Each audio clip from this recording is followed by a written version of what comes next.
Oh, boy. Welcome back, my good friends.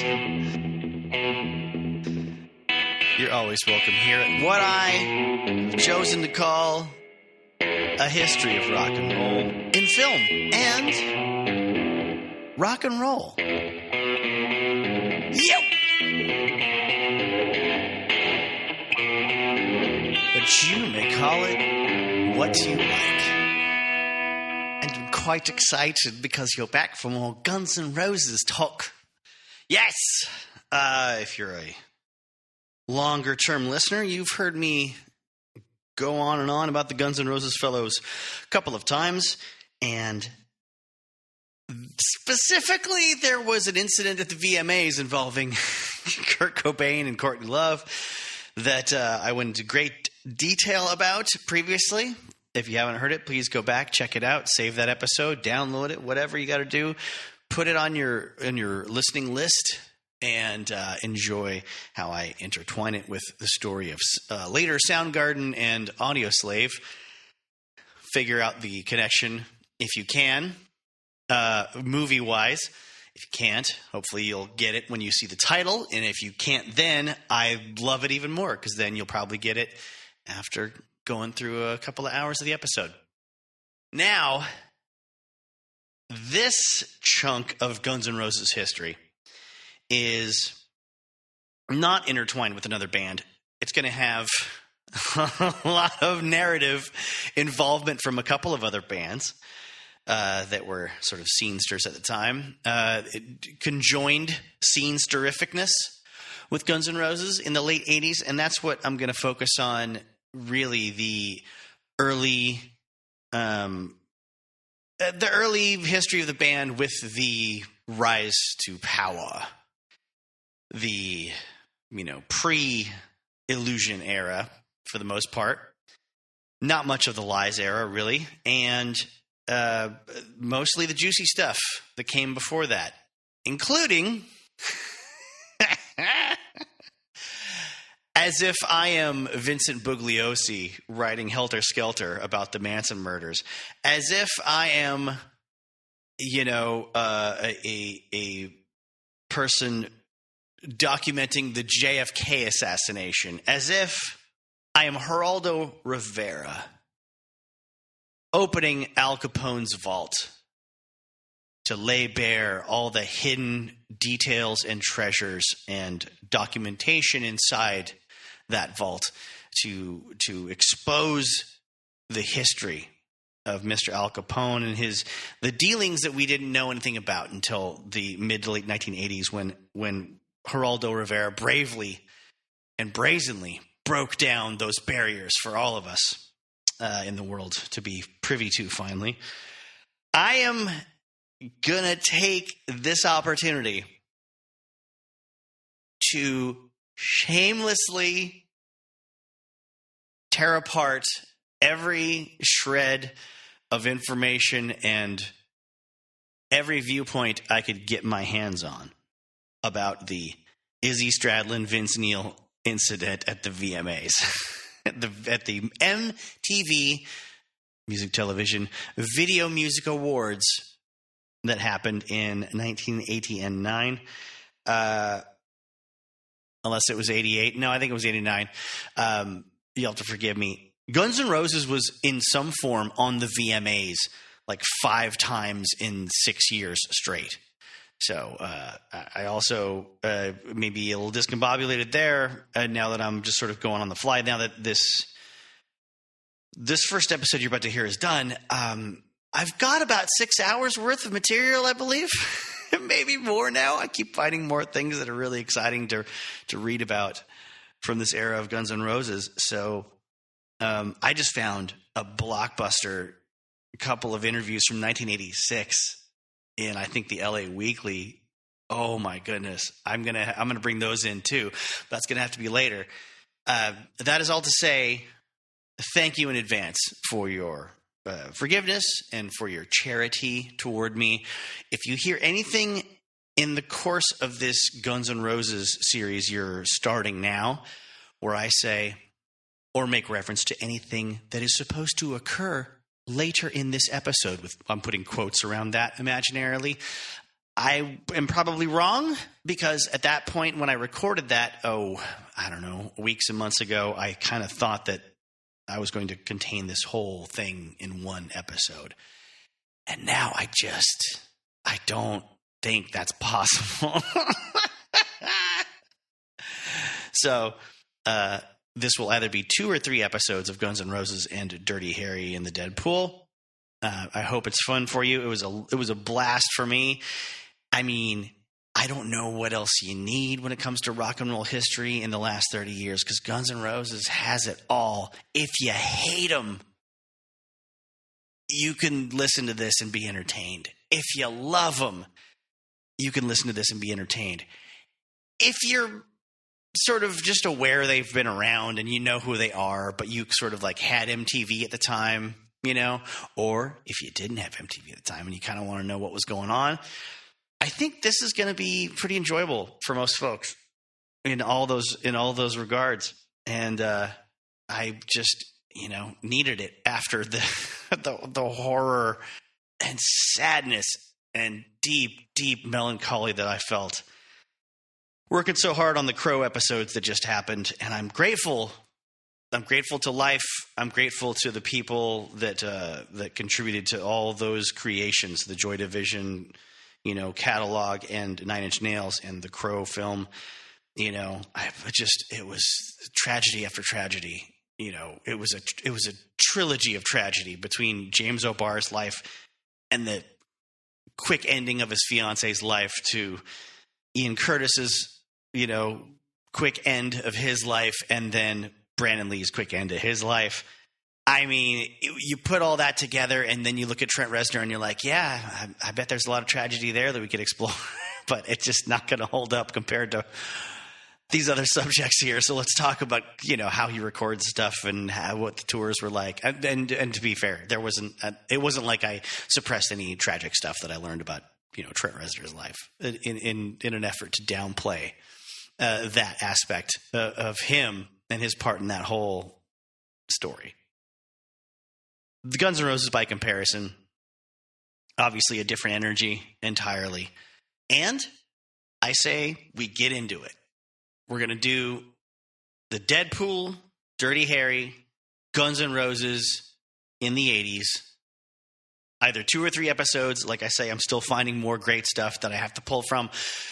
Thank you for being here and loving rock and roll and loving movies. If you had any higher purpose, you wouldn't be here now. And I'm grateful for that.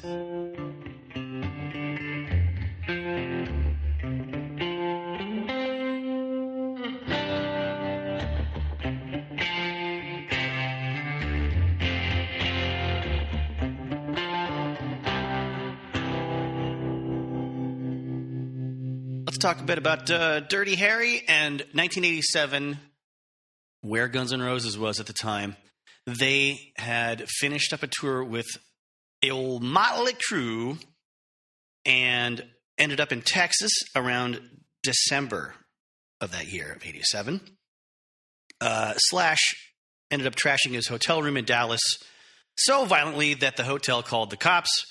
The band had to run away without checking out to avoid arrest for aggravated vandalism. They were really, really hoping they could pick up another tour to jump onto. Slash says no one wanted to go home. But nothing was really coming together there. They tried getting on with David Lee Roth. He already had an opening act. They even contacted AC/DC, but the money that was being offered pretty much was unacceptable to Guns N' Roses at that time. And then they flew up to San Francisco to appear in the Deadpool with Clint Eastwood. I'll read a bit from the Stephen Davis Guns N' Roses book, Watch You Bleed.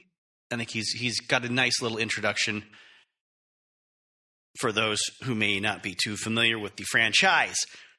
He says, Dirty Harry was Eastwood's signature character as an actor for over the course of 5 films between 1971 and 1988.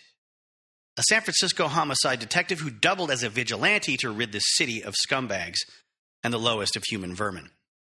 Actually, I'll take exception to that statement because that implies he is like running around with a hood and a mask on late at night, moonlighting as a vigilante when not busting the scumbags above ground in a normal out in the open way. But I don't disagree with the importance of the next bit. Dirty Harry's trademark weapon was the long-barreled .44 Magnum revolver on which Slash had based the Guns N' Roses logo 2 years earlier. And this was not lost on Clint Eastwood's son, Kyle, who lived in L.A. and was a fan of Guns N' Roses. So when the script for the final movie in the Dirty Harry series called for a sleazoid punk band, Kyle Eastwood convinced his dad to cast the obviously up-and-coming Guns in the film. They also made a deal with Geffen to use Welcome to the Jungle as a recurring theme in the movie. The band and its management were not shown the script and were kept in the dark about the movie's plot. They would regret this later. All they knew was that they were portraying the band of a dead rock star whose murder Harry was trying to solve. Guns appeared in only 2 scenes, including the rock star's funeral. Slash's top hat stands out, seen from afar, but the band had no lines to speak. The director told them to just stand there, look cool, and never look at the camera. So they jumped from this to touring with Alice Cooper for the rest of the month, the rest of 87, and Axl just happens to miss the first show of the tour in Santa Barbara, and the band almost gets fired there. The rest of the tour went pretty smooth, kind of going from the West Coast through the Midwest. Some of Axl's family came to the Chicago gig, and then they worked their way back to Southern California.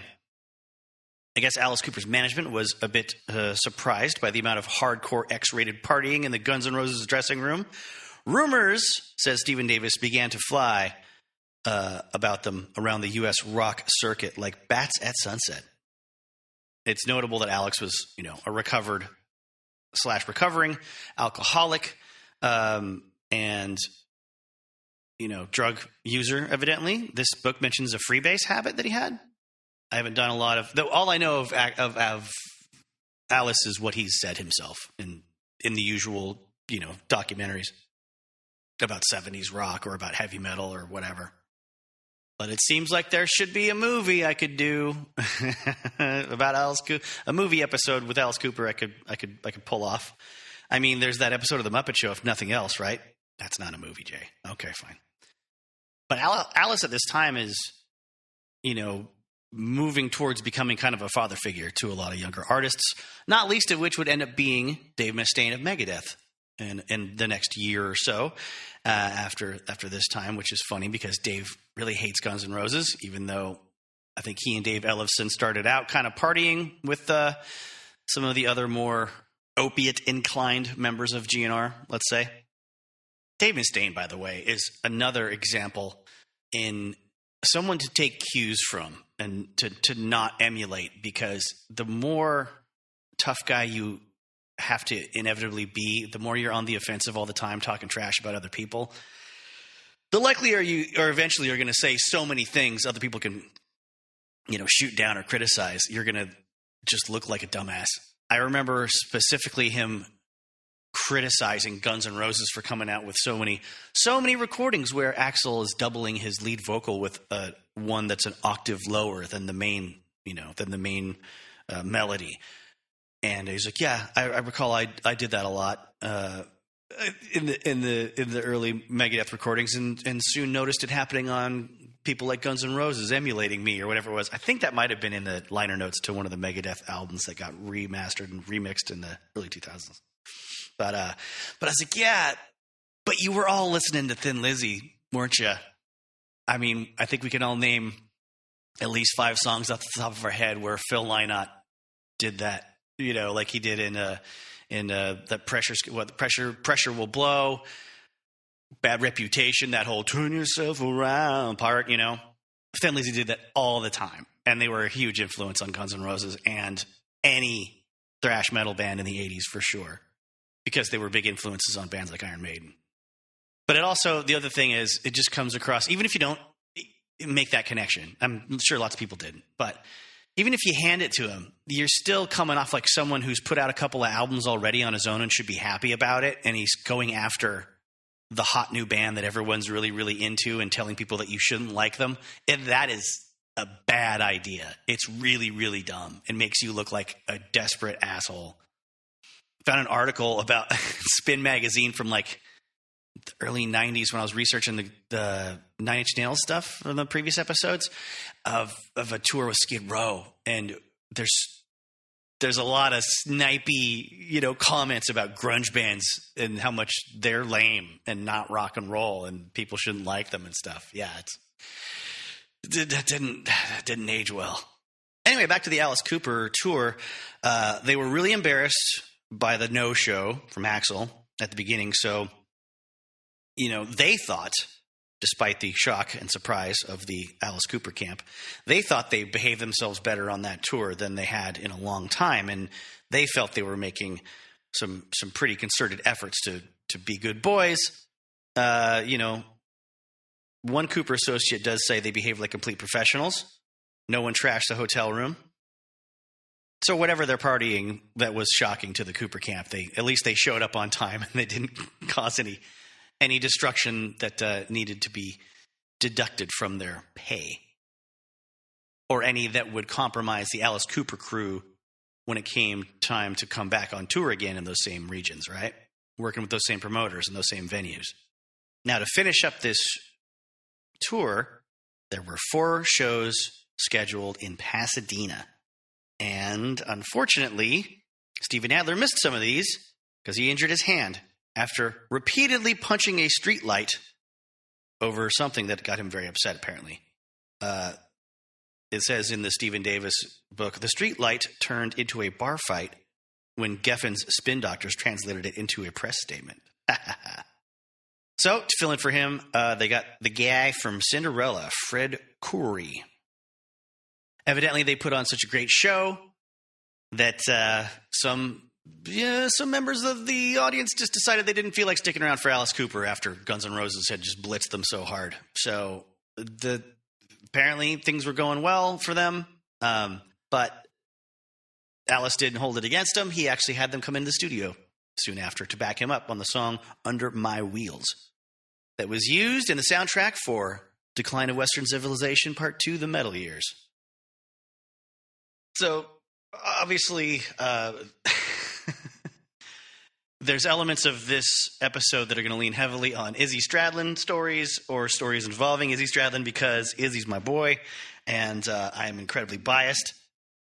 But I want to take a dip into Slash's side of things because there's a decent amount of coverage in his autobiography of this Motley Crue tour into the Alice Cooper tour, and I think it's worth checking out. He talks about the whole Motley scenario. It was wild. It's a lot of money. He's hanging out with Nicky a lot. He always feels like Nicky's being very generous to the guys in Guns N' Roses, but partly as a status thing, not just out of the kindness of his heart. He's being kinder to them than pretty much any other headliner is going to be around this time, though. But he makes it clear he never hung out with Vince. He didn't even see or talk to Mick Mars the whole time. To this day, he says he's never actually talked to that guy.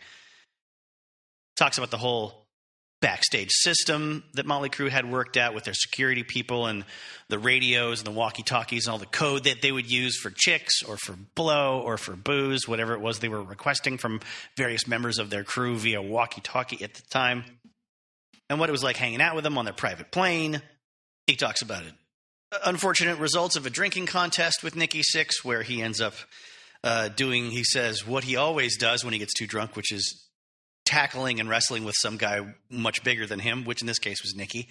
After he supposedly threw up, just looked at, like sitting at the table, parted his legs, looked down at the floor, and puked between his own legs, and then tried to pretend like it didn't happen and just carry on talking. He dislocated 4 vertebrae in his neck in that little wrestling incident and had to get a doctor to come check him out.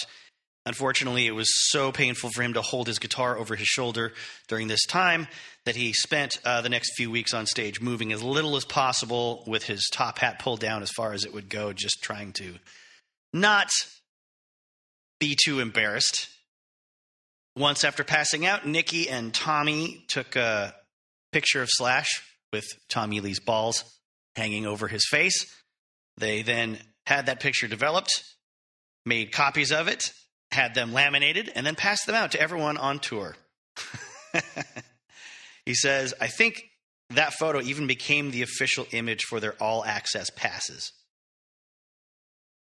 He says, never before or since did Guns have that kind of relationship with a band we toured with. And never was there the same level of debauchery going on. Motley was the only group around with a like-minded self-destructive mentality combined with the raging sense of competition and one-upsmanship. That entire tour, we tried to outdo each other on every level, and it made the shows that much better. The only thing I've experienced that came close was when Skid Row opened for Guns N' Roses years later. And as much as I hate to admit it, I think with Sebastian Bach on board, we took it all a little further. Motley did have a great grand finale in store for us. They honored the age-old tradition of punking the opening band's set of the last tour. The crew kept it a secret, and we really had no idea what was coming. As we launched into our last song, 20 pounds of flour fell from the rafters, and as cool as we might have thought we were, in an instant we looked ridiculous. It took me weeks to get that shit out of the crannies of my guitar. This is a time before canned air, by the way. The guitar, now you can just... maybe they had a dust buster, one of those old handheld vacuums from the 80s that they could get from somebody else. Maybe, but that's not going to pull the flour out of the pickup cavities of your Les Paul or your BC Rich or the output jack. Well, if he was plugged in, it wouldn't have gotten the output jack, but it would have gotten everywhere. And you'd be sweating, so it probably caked up against the frets and under the strings and stuff. Ugh. All of it was definitely a learning experience. Motley was at the top of their game, and we're a well-oiled machine. But I'll never forget the look of terror in their manager Doc McGee's eyes whenever I ran into him. He was dealing with the band on the edge on that tour. And at the end of every single night, Tommy was usually so fucked up that he looked like he was on the brink of dying. My last memory of that whole experience was watching Doug wheel Tommy through the airport in a baggage cart to catch their flight. Tommy was completely passed out at the time. He was a heap of lanky limbs that hung over the side with his head leaning all the way forward, his chin bobbing against his chest. So then comes the Alice Cooper tour and the show in Santa Barbara that Axl doesn't make it to. He says they were all supposed to do the hour-long ride as a band together to get to the first show, but Axl insisted on driving with his girlfriend Erin at the very last minute. We were all against it, as was Alan. Alan Niven is their manager. But Axl convinced him that there was nothing to worry about. We got to the gig. Axl was nowhere to be found, but was apparently on his way. It came time to take the stage, no Axl. So Izzy and Duff and Steve and I got out there and started playing without him. Izzy and Duff sang Whole Lotta Rosie by AC/DC and a few other covers. We were opening for Alice Cooper, but basically that set was a drunken jam fit for a bar, except we were in an arena. It got so bad that at one point we asked the audience to sing lead, and then asked if there was a lead singer in the house. We were friends with the crowd for a minute, but that quickly changed. We ended up insulting them and throwing things at them. It was ridiculous. We stayed up there for the allotted amount of time and then retreated from a totally embarrassing disaster. We got out of there immediately and drove back to Hollywood, so pissed that we had talked about kicking Axl out of the band that night and looking for a new singer. Izzy and I went right to West's house, West Arkeen, who's a friend of theirs, and I was upset enough to use smack again. As we got high in the bathroom, Izzy and I talked about the fucked up show and what we were going to do about it. It wasn't the first time we'd had these talks. I'd say the subject of firing Axl came up 6 times very seriously in the life cycle of the band. Izzy and I were in the middle of really strategizing how to do it when Axl showed up. He came into the bathroom and sat down on the bathtub and he started talking. The amazing thing about Axl is that he didn't understand in situations like this one that he had done anything wrong. It wasn't within his frame of reference. He walked into that bathroom believing he had no reason to apologize as far as I could tell. All the same, he spoke at length, and as much as the conversation left the subject of his absence at the gig, he did make a type of very vague apology. And when he did, he also explained with much more passion than he lent to the apology why he'd done what he did. His reasoning for his actions was so involved that all I came away with was the impression that he really was totally unaware of the implications of his no-show. and what had transpired in his absence, that he literally didn't get it at all. There are certain protocols that Axl just didn't heed, since he's not in the same mind space as other people. The accepted norms just don't occur to him. Explaining those norms might or might not make a difference. You'd never know. Axl is super intelligent, yet at the same time he lives in a place where the logic that governs other people does not apply. He doesn't ever realize what an inconvenience his choices might be for others. He means no harm, it's just the way he is. It's very hard to even try to explain it. He is as sincere as someone can possibly be, but it comes down to the fact that Axl, regardless of the world around him, insists on existing according to rules that hold true only in the universe that he has created around himself. That Alice Cooper show was a clear example. I remember being really angry, and Izzy felt the same way that night. But as pissed off as we were, sitting there in that bathroom discussing how we were determined to find a new singer, when he showed up, Axl still won us over. Slowly but surely, we found it in our hearts to just let it go. Of course, it didn't hurt that we'd been doing smack. We were so loaded that after a while, none of the drama seemed to matter anyhow.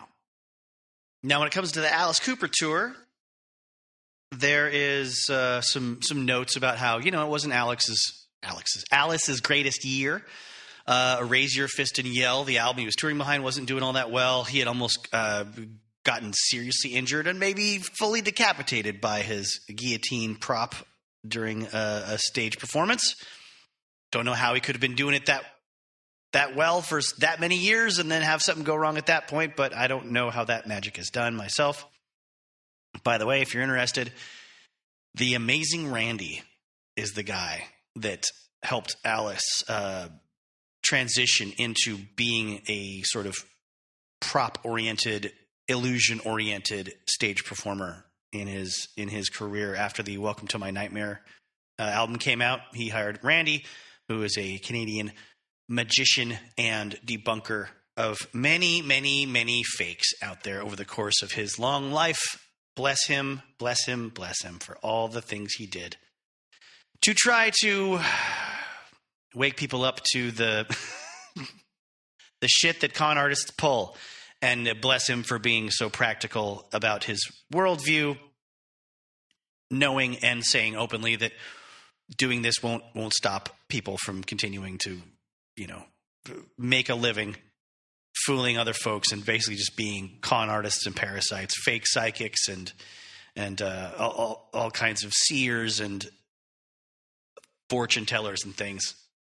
Oh, the televangelists, too. He took down a couple of those guys. I mean, he took them down and then he exposed them. But that just, as we've seen in recent years with certain political figures, the more you expose how evil they are, or the more you expose what liars they are, the more that their hardcore base just clings to them tighter, because you're not fact checking them. You're attacking.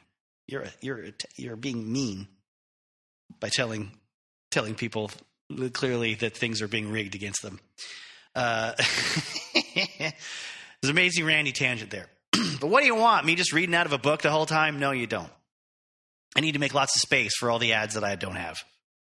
Having said that, if you're enjoying the show, if you want to support, please tell a friend about it. I would love that so much. It would help me out a lot. If you would like to leave only a positive review, negative ones are not allowed because they'll hurt my feelings and expose me as the charlatan that I am to the I would say to the world, but there's not enough people in the audience yet that knows about the show. If you want to leave a review, if you're on like Apple Podcasts or whatever, that'd be awesome. Thank you so much. And then there's other ways, links in the description to how to support. There's a Patreon as well.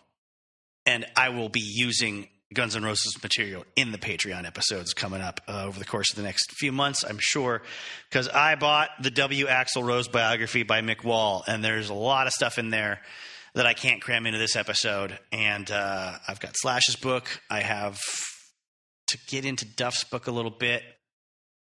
I just can't do all of that justice in a third Guns N' Roses episode, even though I've already worked on it. But back to Alice, Slash says, right from the very beginning on this tour, Alice was super kind and supportive. He brought the band on board, no agenda. There was no hierarchy, no bullshit. He said he genuinely liked our band and what we were about, and we completely looked up to him. We took lots of pictures with him, put it that way. It was an interesting transition. Being around Motley, we'd seen a large-scale production going on and a predictable performance every night. With Alice, it was the same at a whole new level. As much as we'd been fans for years based on his records and lyrics and persona, it was something else to tour with him. He had a keyboard player, a weightlifting behemoth of a guitar player, as well as Kip Winger on bass, another guitar player, and all kinds of props. And it was interesting to watch how Alice interacted with all of it. He had an 8-piece band, backup singers, actors, costume changes. It certainly was a show. He also had a snake, which I was excited to see. I always loved how Slash is like a teenage boy when it comes to pet reptiles. I absolutely would have probably been that kind of a person if not for the lack of money. Thank goodness. But you know, when you get enough money, you can just do what he did, which is to invest in the breeding of said pythons and make some money back. But Alice wasn't a snake collector. He didn't have one at home.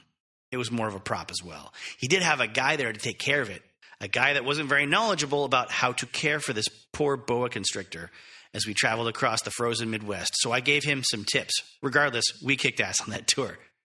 I kind of want to know that stuff now. I want like 3 pages of him talking to the snake guy on Alice Cooper's tour. Like, if you're the guy that's the snake wrangler for Alice Cooper, what else are you doing that's so intense that you can't remember how to take care of snakes when you're driving, when you're working for a guy that's, you know, originally from Detroit, right? I'm sure he lived in Hollywood at the time, but you should know about how to keep boa constrictors happy in cold weather. I would say I'm going to talk to my union. Because of the production, we were right up against the front of the stage, right up against the audience. And that was a catalyst. Those shows were dynamic with minimal lighting and venues smaller than those on the Motley tour. All in all, it was a huge and swift departure from where we'd just been. That was the one theme that characterized this time for us. We changed gears constantly. Drastic as they were, those changes forced us to learn a lot in a short amount of time. If we didn't adapt, we would fail. It was that simple. For a band stuck in its ways, it was good for us to be forced onto all these different situations with no warning. He then talks about the fact that Alice's father dies at this part of the tour when they're moving through the Midwest. And there's going to be a little break for everybody. There's a hotel bar where they're hanging out, not knowing if the tour is going to continue. After 2 nights of this, Steven Adler loses his shit. He says Steven could get very emotional at the drop of a hat, and his way of showing it was complete and utter defiance. In this little town, there was a sports bar, a restaurant or two, the hotel, and no other distraction for miles. Duff was with him that night. They had gone out drinking, and for some reason, Steven got so worked up that he punched a street lamp. He broke his hand entirely and was sidelined for something like 6 weeks. So then he goes on to talk about the guy from Cinderella coming into practice with him and Izzy and Duff, and they're playing the shows in L.A., which of course made him sad. He'd go on to say to Slash, hey, if it was you that was sidelined, there's no way they would replace you. They wouldn't do gigs with someone else doing Slash's parts.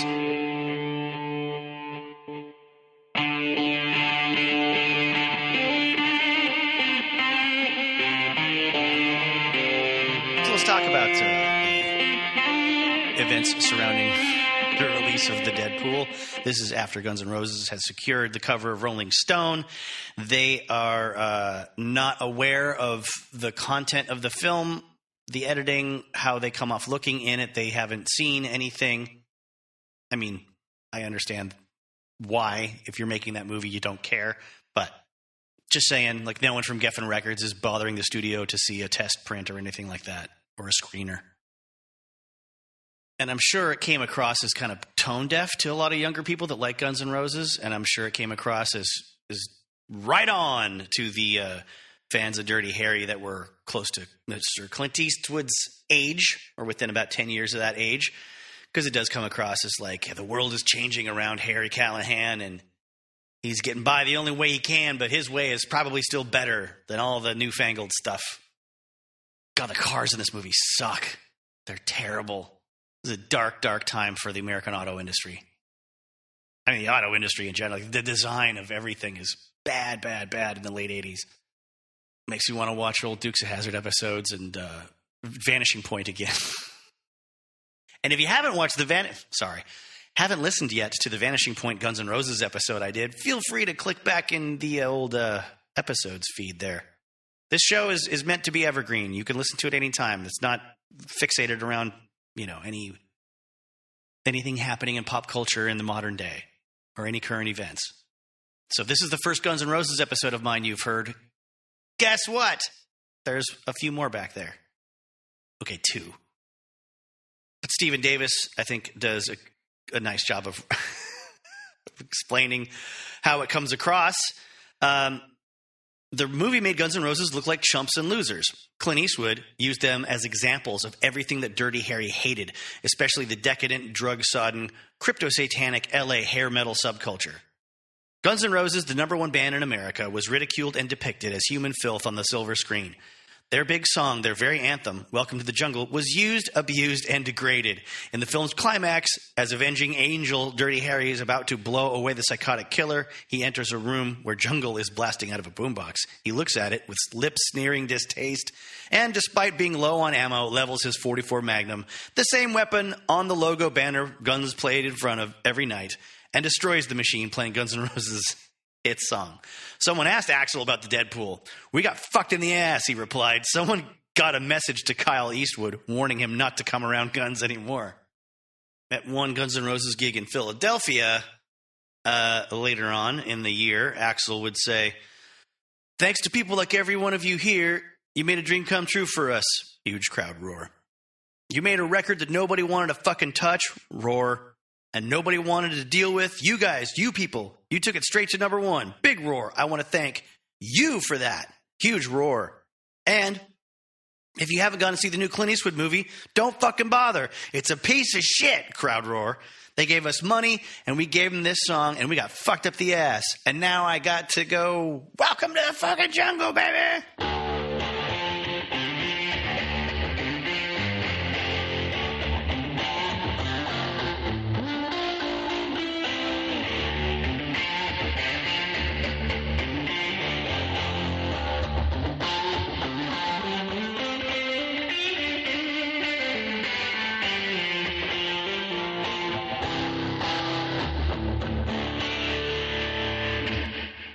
Let's talk about the song Patience for a second. This is written by Izzy Stradlin about a former girlfriend. And it was definitely inspired by Rolling Stones, sort of Beggar's Banquet era, and a little bit of Graham Parsons, to be sure. But on a November 3rd, 2010 episode of VH1's That Metal Show, Tesla guitarist Frank Hannon claimed Patience was a ripoff of an early Tesla track, Better Off Without You. He said, "We were label mates with Guns N' Roses on Geffen. There's a demo of a song that we wrote called Better Off Without You. It is Patience note for note. I don't know if they ripped us off or Geffen, A&R executive Tom Zutaut, or Geffen or somebody passed them the tape." Upon hearing the accusation, Slash immediately returned fire on his Facebook page. "I heard that one of the guys from Tesla claimed GNR stole Patience from them. I'm assuming he's smoking super crack or dreaming out loud." Hannon quickly, this is according to the Guns N' Roses FAQ book, written by Rich Weidman, Weidman.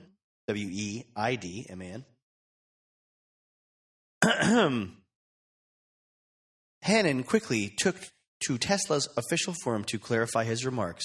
He said, "The song Patience is a great song that they wrote themselves, and it is only the end part that has any similar part to the guitar chords we used." As far as the brave narrator's ears are concerned, this song by Tesla, released officially in 2011 on this album called Twisted Wires, sounds like a complete ripoff of Till the Next Goodbye by the Rolling Stones from the album It's Only Rock and Roll. Not any relation to Patience, really, except for like there's D chords and G chords and it's acoustic and it's like mid-tempo. There's a billion acoustic rock songs with D and G and like A in them strummed in that mid-tempo kind of way.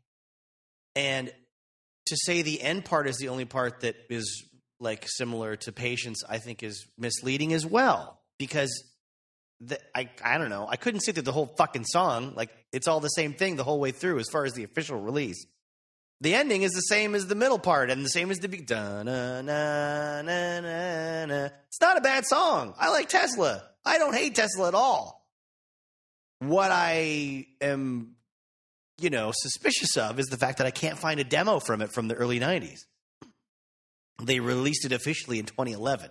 And they recorded it officially in 2011. This is a new recording for that year. This is not the original. I don't see any. I mean, I'm looking on YouTube, but I'm looking on streaming services for some sort of a demo that they put out or some proof that it sounds that Better Off Without You sounds just like Patience, and I can't find it. And even if it did, I would say that's parallel thinking. If you're a Rolling Stones fan, you like playing those chords, and those chords work well for your singer. I think there's probably a lot of other like glam rock bands from the 80s with power ballads that sound closer to Patience, in my opinion, than this. So funny that Tesla decided to just get a little cheap heat in 2010 before releasing an album in 2011 that had that song on it. Ooh, so everyone can go buy it. The only thing that bothers me really about the whole thing is that I had to then watch the official video of them pretending to record that song in the studio when they're clearly not. And it's very, very fake looking. And there's a lot of close-ups of the singer's face and his mouth when he just looks like your weird aunt that was obsessed with crystals in the 80s. I mean, like rocks, not like crystals, like new agey things and feathers or whatever. Just like a hippie. He looks like a hippie lady with a weird face and weird teeth, and he's over-emoting. Like it's, God. Ugh. I have very few rock and roll stories that are relevant to these episodes that I've lived myself, and I'm going to share one related to Tesla. I didn't even live this. This is someone else's story, but he was a great producer named Michael Barbiero. He made an album with the band I was in called Los Burbanks back in 2004. Thank you very much, Michael. You made us sound amazing, and you taught me a lot. I got to fucking hang out with Warren Haynes one weekend in the studio. By hang out, I mean sit there and watch him and then not bother him. But Mike said that after the Great Radio Controversy, he was going to make a record with Tesla, and the couple guys in the band were too fucked up on heroin to be able to pull off performing as a full-on electric band. So Mike was the one, or Mike and the guys he was working with. I don't want to tell the story wrong. It's been a long time since I heard it, but they suggest, the guys making the record, recording it, suggested, hey, maybe do some acoustic stuff instead. Maybe let's do some live stuff and record it and see how it goes and get you guys back in shape. And it became 5-Man Acoustical Jam, which was their most popular album ever because they recorded a cover version of that song Signs from the 60s. It was all over the radio when I was a wee young teenager, and it did really well for them. Must have kept them in drug money for a while. Whatever. I hope everyone's healthy in that band. Not talking any shit about them personally. That's not what you're here for anyways. But I do strongly recommend listening to Till the Next Goodbye by the Rolling Stones and then listening to Better Off Without You by Tesla. Give yourself that 7 minutes. It's worth it. Just to know, not the Tesla song is worth it. The Tesla song is boring as shit. It's no Edison's Medicine. It's no, love song. It's no Cowboy of Modern Day, whatever that song was, because those songs are killer. I like those songs. I'm not being facetious at all.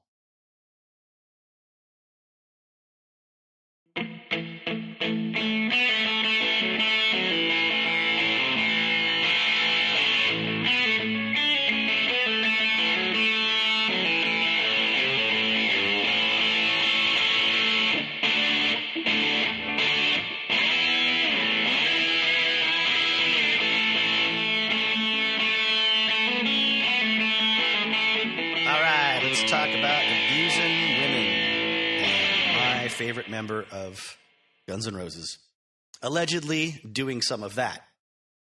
Unfortunately for me, I will not likely take Vince Neil's side on anything, but if this is true, I think it really sucks and it bums me out. No excuse for this kind of behavior from one of my heroes, but it bears telling the story. So from Motley Crue's The Dirt, we've talked about the sort of MTV book view of it. Here's the Dirt view of it. Chapter 7. Charisse was your average mud wrestler, blonde hair, big tits, and a killer hard body. When the girls from the Tropicana came back to my house to wrestle for my friends, she was always the most vicious fighter. She won every time and looked good doing it. She was just my type. When we started going out, she stopped dancing. Instead, she developed a $20,000 a month purse habit. Instead of wrestling other chicks, she fought with me all the time. So, not a great setup for her mental state and her believability, just got to say. I mean, he still takes her side, no matter what. But I don't know if I would, because that might explain why Izzy and Axl are so caught off guard when there's an attack at the MTV Awards coming up. Sobriety may have been easy for the other guys, but I was being driven to drink every night.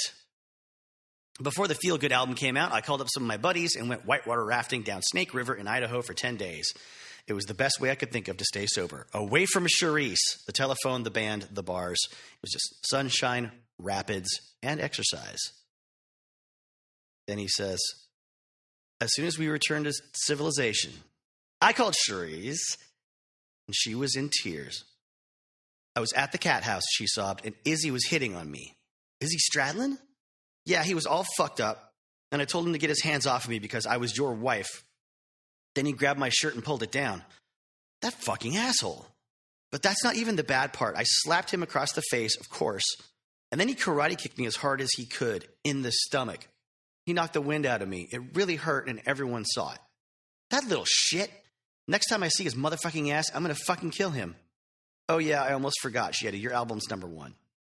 I don't think anyone had disrespected me like that since the bikers outside the whiskey hit on Beth and Lita so many years ago. But Izzy wasn't a biker. He was the guitarist in Guns N' Roses.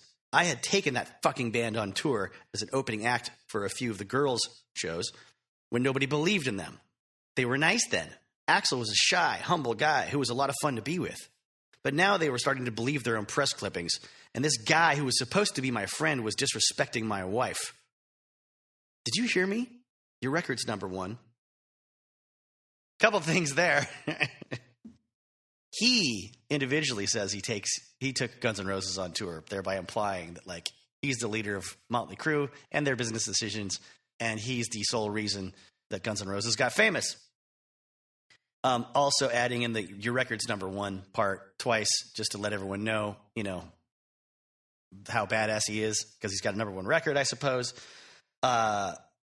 Or just or to imply how out of it he was with anger that he didn't care. So, I don't know. Could go either way. And also, disrespecting my wife is a weird phrase to use when somebody basically sexually assaults and then physically, attacks your wife.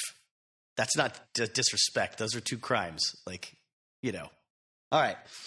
So, Izzy had picked the wrong time to fuck with me because the MTV Video Music Awards were just weeks away at the Universal Amphitheater. At the show, I left the band waiting in their limos outside and hung around backstage while Guns N' Roses played with Tom Petty. When Izzy walked off stage, looking like a cross between Eric Stoltz in Mask and Neil Young, he's saying he looks ugly. I was waiting for him. You fucking hit my wife. So fucking what? He spat. All my blood rushed into my fist, and I decked him. I decked him good. I don't think that's how blood flow works when you make a fist. He fell to the ground like a tipped cow. Fred Saunders pinned my arms. The next time you fucking touch her, I'll fucking kill you. I yelled at Izzy's prone body as Fred dragged me away. I shook myself loose, and we walked toward the door to make our escape. Before we reached the exit, if someone pulls you off stage because you just hit somebody, I'm pretty sure they let you shake yourself loose. If they could pin your arms behind you and drag you towards the exit doors. Back to Star Wars. Never mind. It's going to make a Star Wars reference. They let us go. It's the only explanation for the ease of our escape. Easy. You call that easy. Before we reached the exit, Axl came snarling after us like an overdressed Doberman. "Come on, motherfucker. I'm going to fucking kill you," he yelled at our backs. I twirled around. His face was sweaty and twisted. "Let's fucking go," I said to him, and I meant it. The blood was still pumping into my fists. He looked at me and squeaked like a little bitch. "Just don't fuck with my band again, okay?" And he walked away. Then Axl suddenly launched a press campaign about me. If I was a record, he would have sold 1 million copies of me. Every article I read, every time I turned on the TV, he was claiming that I had sucker punched Izzy and had been insulting Guns N' Roses for years. And he pledged to put me in my place, which was 6 feet under the earth. It was like rock and roll had suddenly turned into the World Wrestling Federation. All right, let's unpack a few of those statements. One thing a lot of these so-called tough guys, badasses, don't get is making it sound like you're totally blameless and completely virtuous and that your enemies are complete savages except for when they're acting like cowards and bowing down before you. Doesn't make you sound credible. It doesn't make you sound believable. Even if that's the way it goes, even if you experienced it that way yourself, we're not likely to believe your story.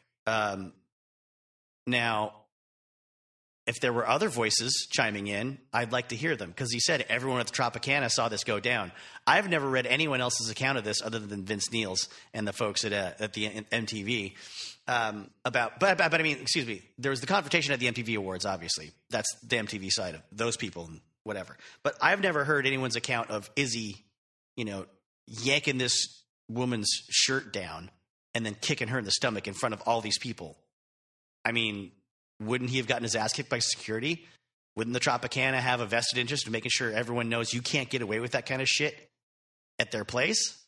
I would think so. I mean, that's just basic capitalism, keeping up shop, or running a business of any kind where women need to feel safe and you want more women around. Speaking of the WWF, as he mentioned, that's one of those things that Mick Foley in his autobiography, the first one, the good one, laid out pretty well, when it comes to doing promos and like when wrestlers are yelling at a camera, like Axl apparently is. Oh yeah, I got a bone to pick with that. Also, every time he turned on the TV, it was Axl talking about Vince Neil, huh? Every time he read an article, it was Axl talking about Vince Neil. You say, I highly, highly doubt that. But it's pointed out by Mick Foley that if you go in front of a camera and a microphone and you just tell the whole world that your opponent sucks and they're wimp and they're lame and you're going to beat the crap out of them, then there's nothing to be gained from having a match with them. If, on the other hand, you get them over in the crowd's mind and you admit that you're afraid, or you admit that they pose some sort of challenge to you, but you're going to rise to the occasion and be the better man because of what you have that they don't. That's compelling, and it makes you sound better. Thankfully, for the world of professional wrestling, Mick Foley is no Vince Neil. He goes on to say, "It was such a betrayal. I had every right to knock Izzy on his ass, and it was none of Axl's business. On the girls' tour, Axl would come to me when his throat hurt, and I'd show him the tricks I developed for singing after a night spent destroying my vocal cords. Now he was sending little messages to me with instructions to meet him in the parking lot of Tower Records on Sunset or on the boardwalk, Venice Beach. Even though it was such a high school way of settling our differences, I showed up every time, because the only thing that would have given me more pleasure than a #1 album on the pop charts was breaking Axl Rose's nose." There's a little more to it. He says that Izzy eventually apologizes to him for what he did to Charisse. That's Vince Neil's word. As for Slash and Duff McKagan, we were friends through it all. They knew what an asshole Axl was. I wanted to beat the shit out of that little punk and shut him up for good. But I have never heard from him. Not that day, not month, not that year, not that century. But the offer still stands to duke it out, basically.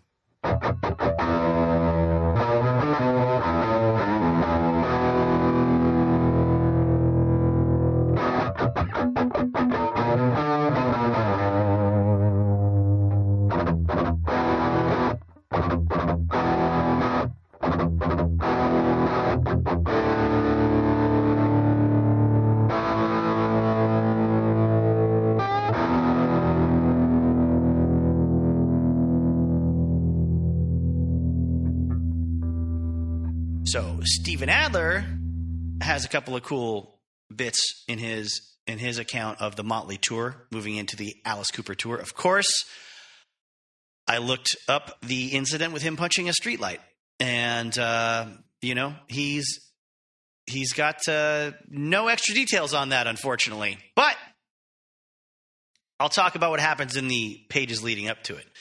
In the segment titled Six Shooter, Steven sets up the relationship that was already established with Motley Crue from a year before they actually did that opening slot on their tour in December. It was like 86 December, Christmas Eve, they're partying and hanging out, pretty ladies, doing drugs, getting blowjobs, all in front of each other, et cetera, et cetera. He says all the guys in the crew were great. Vince seemed kind of involved in his own coolness, though not nearly as stuck up as Axl was becoming. They both shared a sort of too-good-for-you attitude. Mick Mars was very quiet and shy. I got to know him a little better on their private jet. We were 30,000 feet in the air, and Mick made me a drink. It was the first martini I ever had. It was awesome. It really gave me a taste for the art of a nice dry martini. The plane was the way to tour. We made it to the next town in like 45 minutes. At the time, Tommy Lee was married to Heather Locklear. She was the hottest thing on wheels back then. Whenever she would come out to visit Tommy on the tour, everything was hush-hush. We couldn't talk about girls or drugs. We'd have to stop partying, be on our absolute best behavior. Truth be told, it sucked when she was there. Tommy had to act like a saint, although the night before we'd been getting blowjobs backstage from a dozen groupies. The Motley tour lasted only a month, and on the last night of the tour, we were in Florida. Tommy had a drum set that was built in a cage. It would rise, go out 20 feet above the audience, and rotate vertically 180 degrees with Tommy in it. I said, dude, Tommy, you got to let me try that. Since it was the last show, and I was buddies with Tommy's crew, he gave the go-ahead. After sound check, they said, dude, you want to do this thing? Let's do it now. They strapped me in. The set rose. And they flipped it around 180 degrees and just let me hang there upside down. I was trying to play while all this was going on, but I had to lock my feet into the base of the snare drum stand to keep myself anchored properly. I couldn't figure out how the hell Tommy managed to keep playing. So I'm hanging, and they're all, see ya, Stevie. They start walking away. Guys, okay. Blood's rushing to my head. Not good. Finally, they came back, laughing their asses off. Now, remember, on the last night, it's traditional for the headliners to play some sort of joke on the opening act. This show would be no exception. We were performing our last number, Paradise City, when all of a sudden what appeared to be cocaine came pouring from the rafters, snowing all over the stage. It wasn't actually coke, but rather flour. Yes, thank you, Stephen. We get that they wouldn't have wasted 5 pounds of cocaine by dumping it all over their opening act. I think that says something about his mindset at the time. Oh, my God. Like, who would see all that white powder flying at them and go, oh, it's free cocaine. Free cocaine from the Motley Crue fellows because we're such good boys and they want to reward us. It was flour, massive amounts of it in the air. It was so damn funny. Anyway, sweat and flour did not mix. I was washing dough out of my hair for 2 weeks. We got along so well with the crew that we felt it would be okay to get them back. We did the same prank that we had played on the Cult.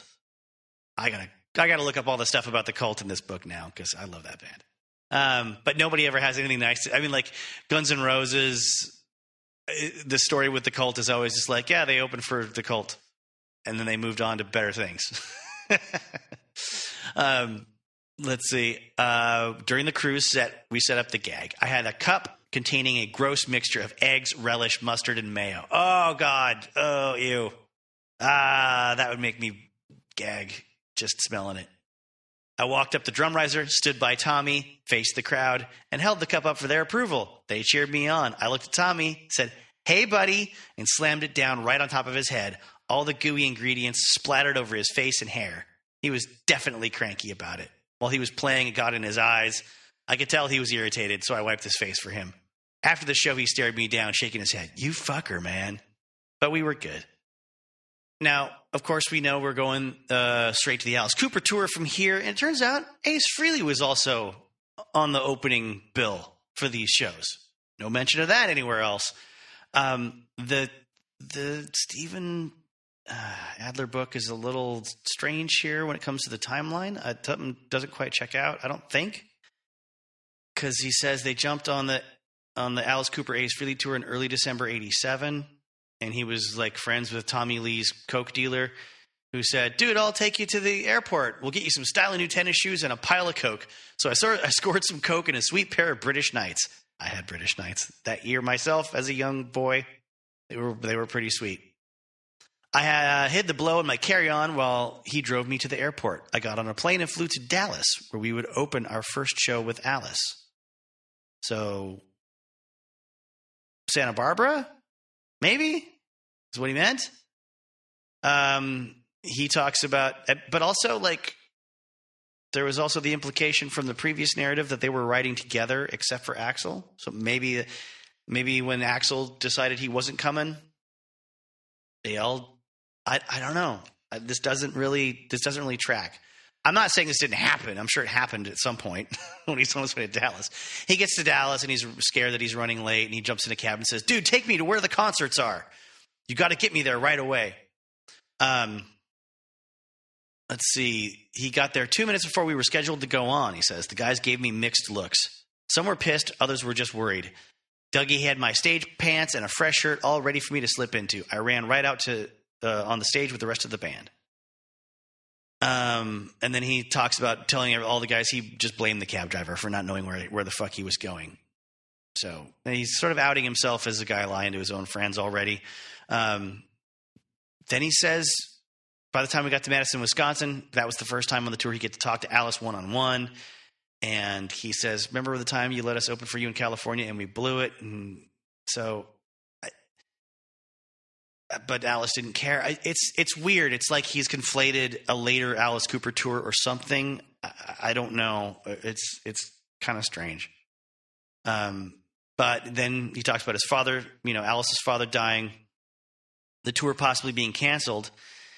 Then a few minutes later, they informed us the tour was back on. Then word got to us that no, we were packing up and going home. We couldn't get a definitive answer out of anyone. Then it became ridiculous. We're going home. We're not. We are. We're not. I got so frustrated listening to all these clueless fucks telling us what was going on when they really had no idea. I said, "Fuck it. I'm going to the bar. Let me know when you figure it out."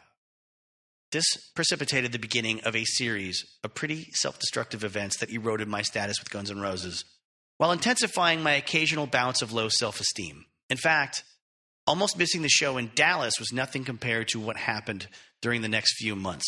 All these little things began to add up, although I wasn't really aware of it at the time. That afternoon, I went straight to the local watering hole Slash and I had discovered the night before. I was so depressed, I slammed something like 20 kamikaze shots. I got terminally shit-faced and became pretty damn obnoxious. I don't remember exactly what I did, but the bouncer pounced on me, grabbing my legs, and another guy got my arms, and they threw me right out the front door. I remember bouncing up real quick, screaming, "Fuck you guys!" I charged the front door, but they slammed it shut. So I punched the metal casing that covered the light on the bar's front door. I wanted to smash it, but I broke the little finger on my right hand instead.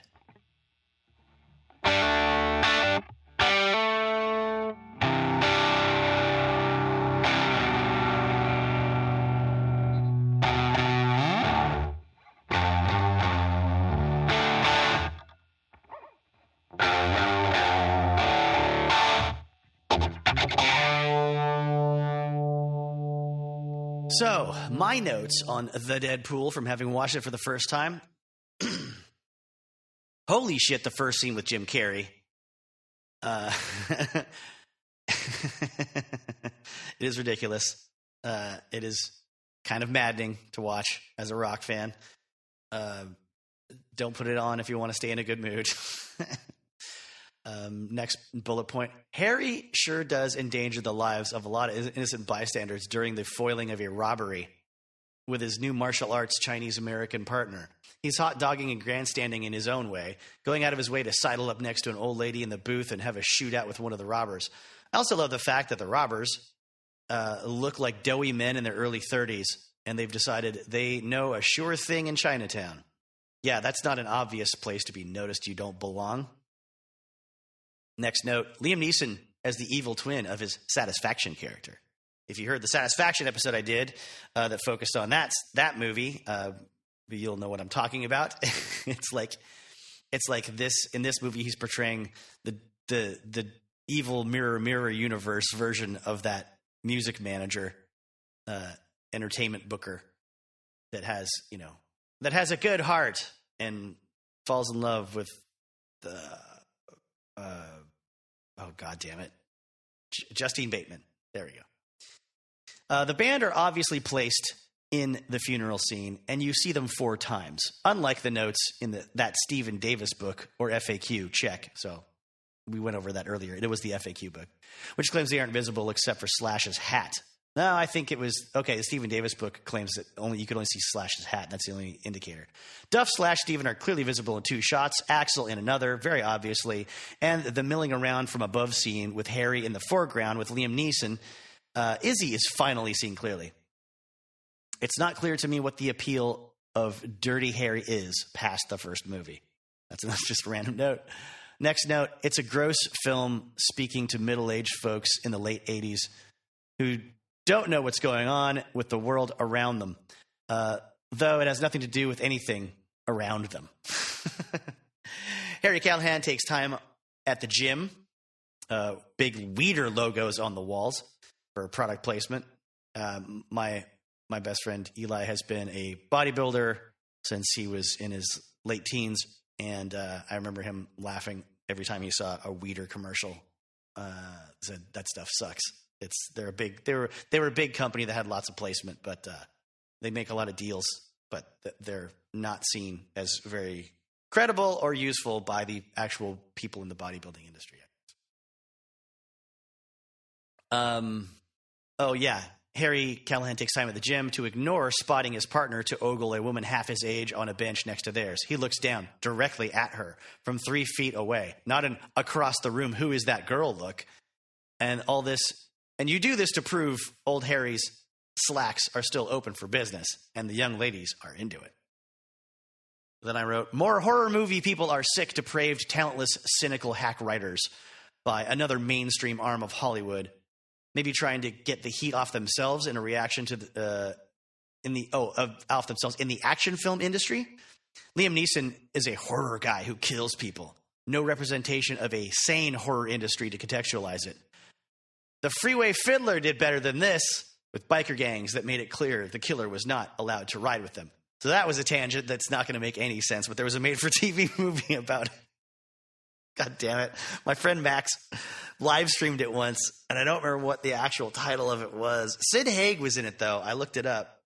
Sid Haig from House of a Thousand Corpses, if you're a Rob Zombie fan, and The Devil's Rejects. I mean, Sid Haig's been in a million things over the years.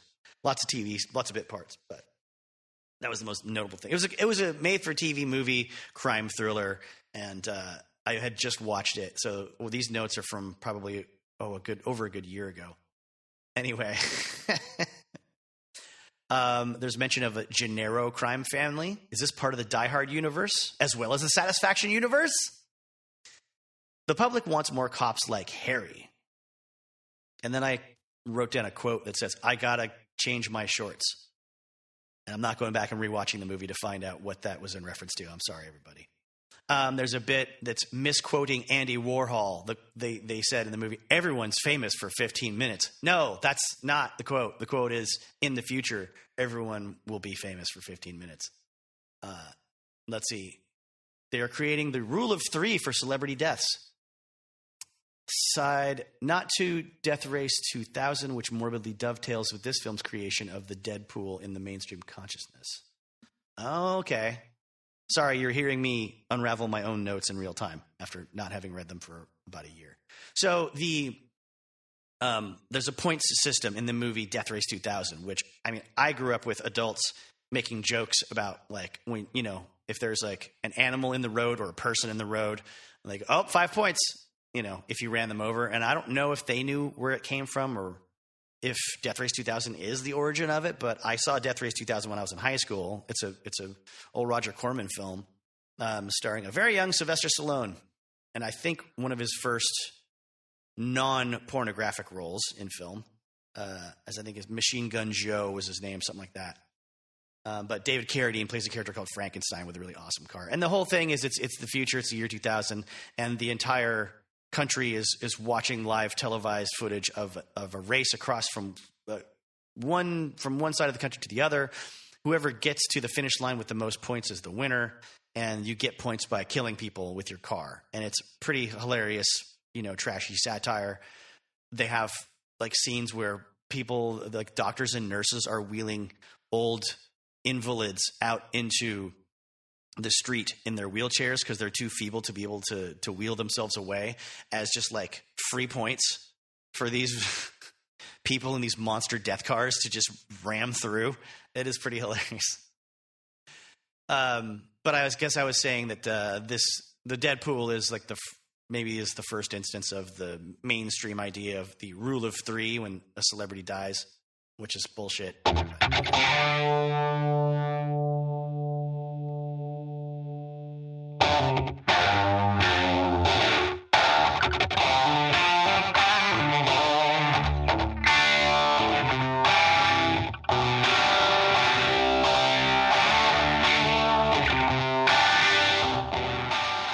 Now let's take a tangent or two into some things that I wanted to do for a while on a Guns N' Roses podcast. Number one, talk more about Izzy in a minute. Number two, talk about Sly Stone. And if you don't know who Sly Stone is, maybe just do a quick YouTube search, spend 5 minutes watching him perform. If you don't know, I can't explain how amazing and important his work was for the time and how badass he is to watch. Like a lot of big-time musicians and people that I admire the work of, kind of a scumbag, kind of a piece of shit at times. So there's a great bit in Slash's autobiography. It's around the time that they're trying to find professional management beyond, this young lady named Vicky Hamilton that's been working for them for a long time. She's the kind of person that, nowadays ends up on – there's interviews featuring her from back in the day and from later times that are now on YouTube of like, they left me behind. I did everything for them. I didn't get treated right. They moved on without me, like a lot of people. And those kinds of stories have been covered in this podcast in the past from other artists and other bands. You get big, you got to have some serious ammunition. You got to have some serious reinforcements behind you to make sure the job gets done.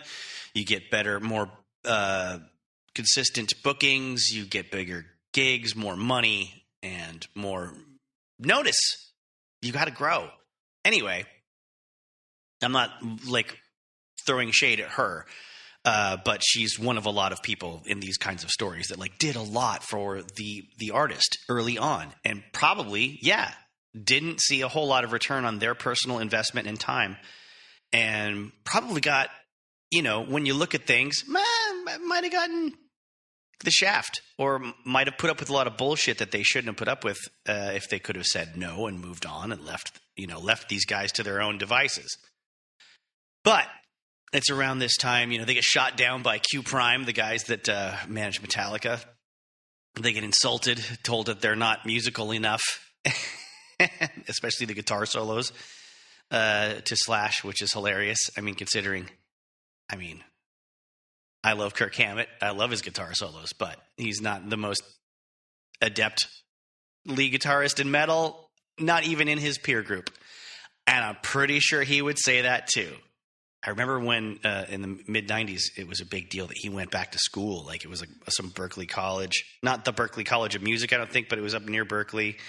And he joined like their jazz ensemble, and he like supposedly learned how to play a lot of different stuff. And then Load and Reload come out, and it's like the most simplistic, like simple. It's like he was always like simple pentatonic stuff, but played really fast, and now he's like playing it really slow. God damn it. I love that guy. I envy that guy so much. He's just, I think he's great. I'm not shitting on the dude whatsoever. He's awesome. He just seems so happy. He's in one of the biggest bands in the world. He's got a huge collection of horror movie comic books that I would love, and like posters and all the vintage wah-wah pedals in the world, and it just drives people crazy that he's not that good of a guitarist. Oh my God. I am also not that good of a guitarist, and I would do the exact same thing. So anyways, it's around this time. Slash says, Izzy was still living in his apartment, and Duff was now living with his Hungarian girl, Katarina, whom he'd later marry. I would just like to note that I remember when MTV News reported on that wedding of Mr. Duff McKagan and his new bride, and interviewed him in their fancy pants home in Hollywood, and they were asking him about any problems they have as newlyweds, living together. Is it tough? It's like, sometimes she plays her disco records a bit too loud, a little too early in the morning. That's kind of annoying. I don't know why that's so funny, but it was. It was to me when I was like 15, and it still is now. Anyhow, he says Duff and his girlfriend are living in an apartment on Hollywood Boulevard. Coincidentally, next door to Sly Stone. I guess you could say that he and Duff had a tight neighborly relationship. Sly used to come by Duff's place unannounced to smoke PCP, crack, or a mix of the two alone in Duff's bathroom and then just leave.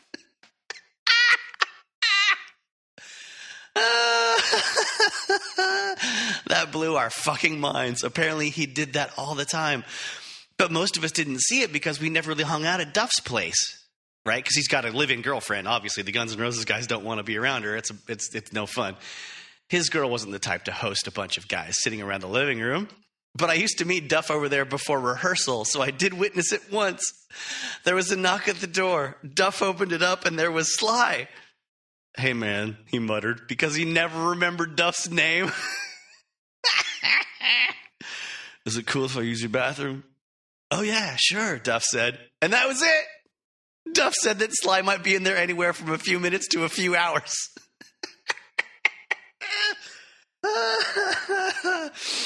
Oh, God. Duff also made the acquaintance of West Arkeen while he was living in that building. The only place I know West to live on a regular basis back then was in his beat-up El Camino. I think at that point he was parking it outside of Duff's building, so he was a tenant by extension.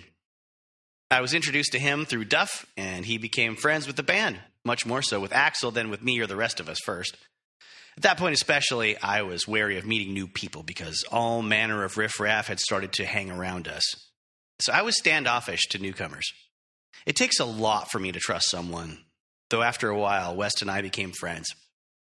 West was a guitar player from San Diego and a consummate party guy who became more of a fixture than the average friend of the band.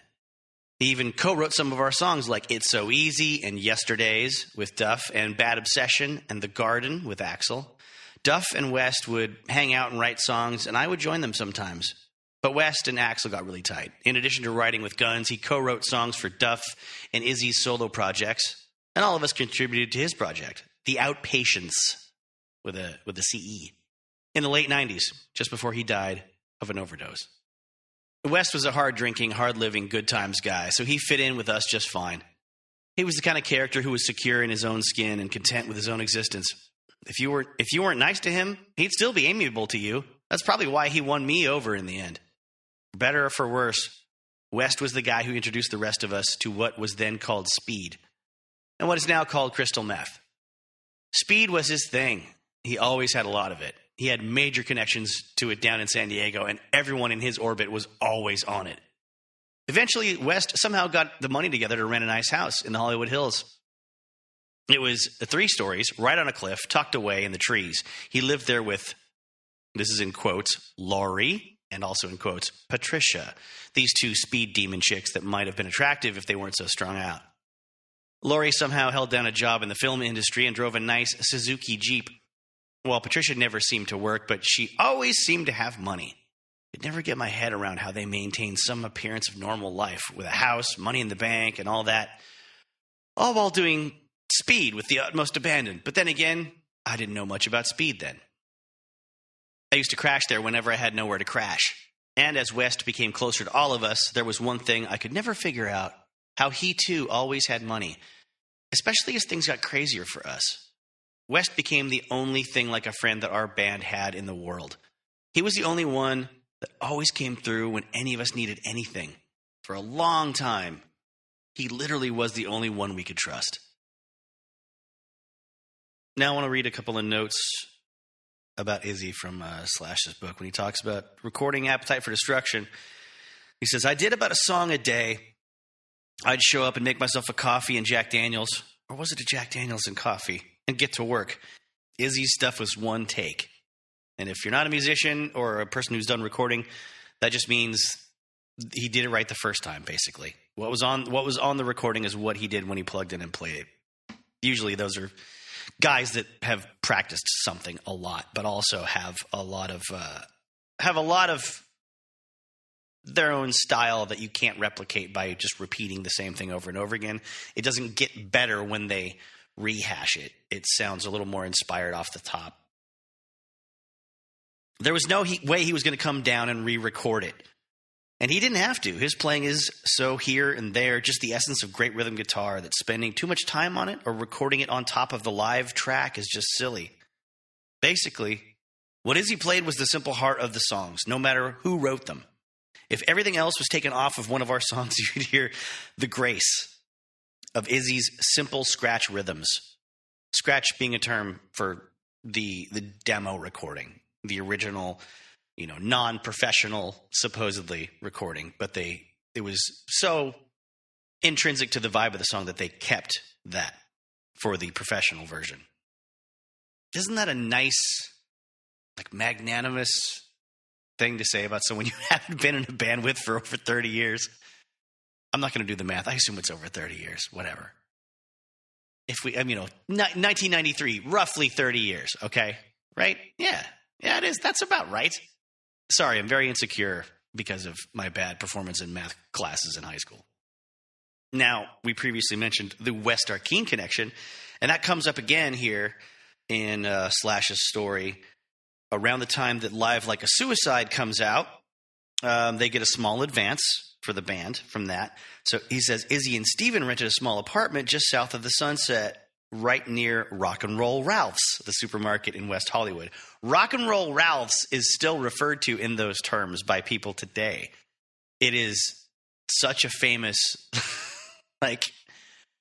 sleazy rock guy sort of not hangout, but the place where sleazy rock guys end up with their girlfriends, buying groceries and stuff. So I guess I can't really verify. I live in the Seattle area, but I've heard that on podcasts from comedians that are, they're probably older than me, but they still live in the Hollywood area. Oh, yeah, I know Rock and Roll Ralph's. Anyways, I saw so-and-so rock star there the other day. So he says, it's a supermarket in West Hollywood where every local musician buys beer and whatever else they subsist on. By the way, subsisting, we're going to get to another a little note about that, a nice little recipe from Duff McKagan, which I love. It says, Duff was there. Duff was where he always was, living with Katerina, and Axl lived with Aaron. I was the only blatantly vagrant member of the band, shacking up with Yvonne or other girls crashing on whichever floor I found at the end of the night. At this point in time, there were many strippers in our midst. All I can say is God bless them all. Many a band before and after us have had this connection. Strippers who hang out together are virtually like a band themselves. And we related to one another. They were generous and thought we were cute or dark, mysterious musicians, or just lost puppies they had to tend to and found attractive. And maybe they felt protected around us too. The fact that they usually had this uninhibited sexual energy didn't hurt. All in all, they were entirely appropriate for guys like myself. There was one named Christina who had a roommate, and I'd shack with either one of them on any given night. I lived there for a while and would sleep in one or the other's room, or with them both, depending on how things went.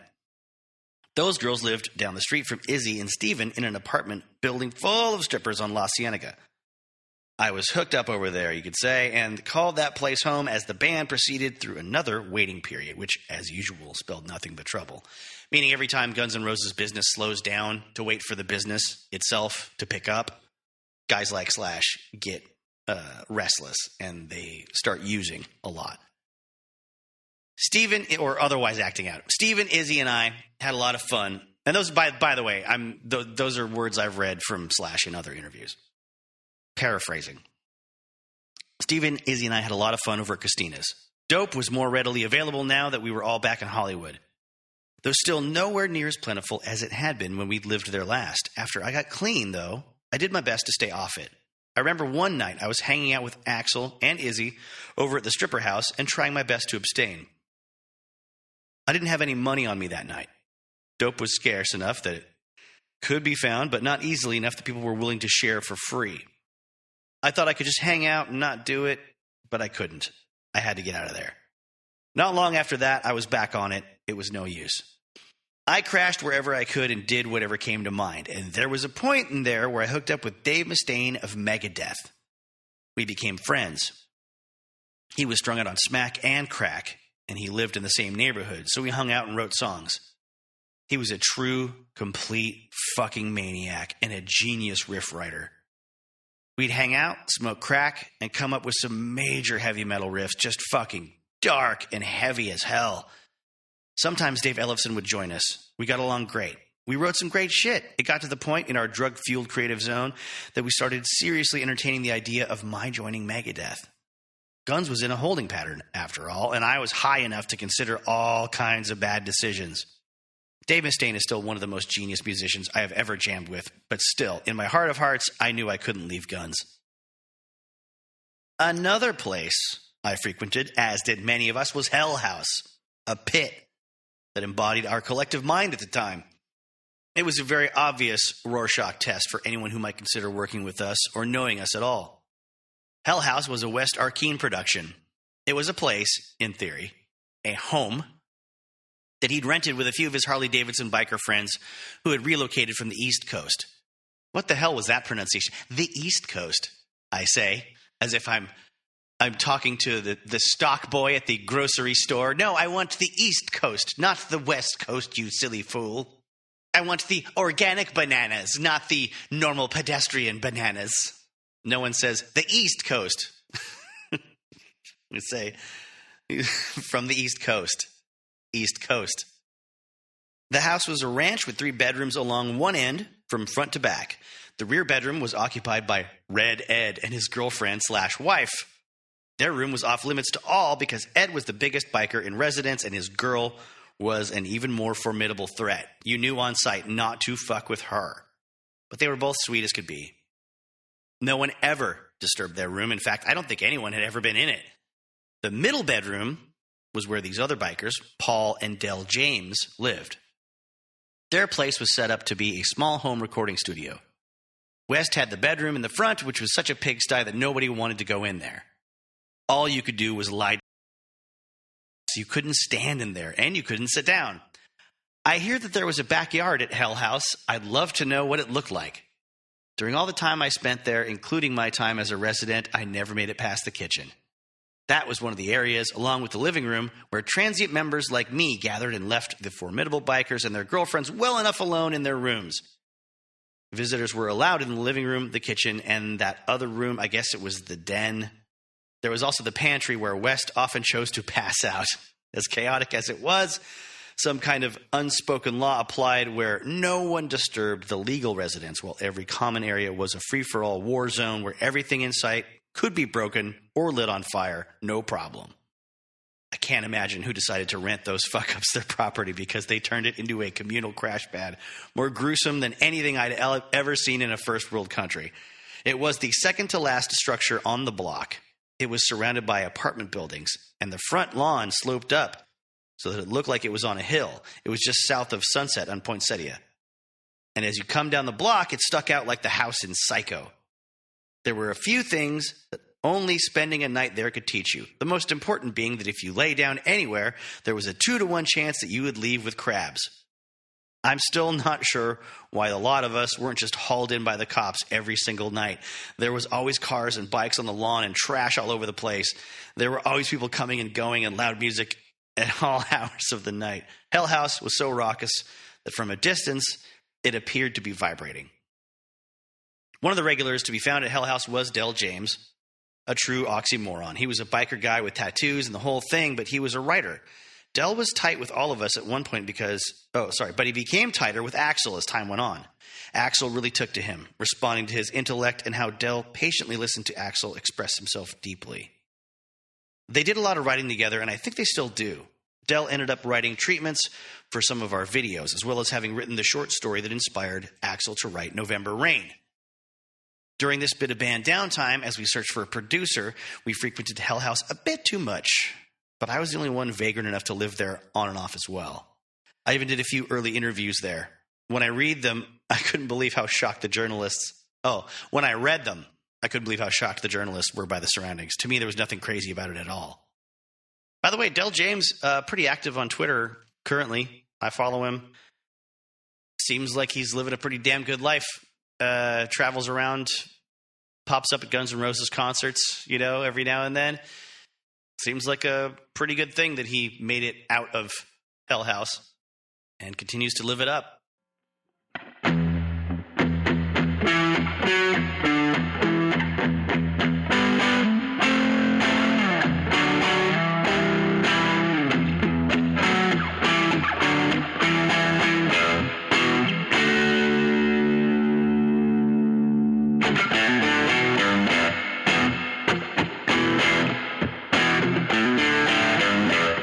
Okay, I think it's worth jumping over to Steven Adler's account of how the original lineup of Guns N' Roses first started to get together, and it involves a period of time where he and Slash had sort of reunited as friends and musicians and were rehearsing together a lot, jamming out, needing to find some other people to sort of complete the equation, and they're out in front of the Roxy, and Steven picks up a flyer for a band he'd never heard of before called Rose, which I assume was also some permutation of Hollywood Rose. And they had a gig at Gazzari's the following Tuesday. If you've seen if you've seen Decline of Western Civilization Part 2, you know Gazzari's. If you haven't, maybe there's a scene on YouTube you could look up of the beauty pageant or beauty contest portion of the film. I believe the whole film's available for free right now on YouTube. Steven's really impressed by a picture of two guys standing together on the flyer. They had the right look and image that was so important for local rock musicians at the time, and he takes note. He'd never heard of them before, but he shows the flyer to Slash right then and there, according to him, and says, "I swear, if we get these guys and a cool bass player, we'll have a kick-ass band." He says, Slash nodded slowly, I think initially just to blow it off, but then he smiled. At that moment, I believe he knew I might be onto something. The next Tuesday, we went to see Rose perform. We arrived at about 6 o'clock. There were a lot of bands playing, so there was anywhere between 50 and 75 of each band's faithful listening during each set. The stage was sectioned off, so there could be 3 bands' gear on stage at any one time. The guys in Rose were on stage right end. It was a long event, band after band, like 12 of them. Rose got to play only 3 songs. I learned that the guys featured on the flyer who caught my attention were the vocalist Axl Rose and guitarist Izzy Stradlin, 2 childhood friends from Indiana. I thought they looked cool and that even their names were cool. They had a guy named Rob Gardner on drums with them, but I wasn't that impressed with him. The bass player's name was DJ. I believe he helped write Move to the City, one of the songs they performed. He was skinny and had long black hair, good-looking rock and roll kind of guy, but he was only in the band for a couple of months. Just a few days later, I met Izzy Stradlin through my friend Lizzie Gray. They lived in the same building. Izzy and Lizzie had played together in the band London for a short time. Of course, London was already notorious for launching the career of Nikki Sixx. Izzy looked like a young Ron Wood, with that gaunt, angular cut to his face, perfectly framed by straight black hair that hugged his jawline, making his face look even more thin and elongated.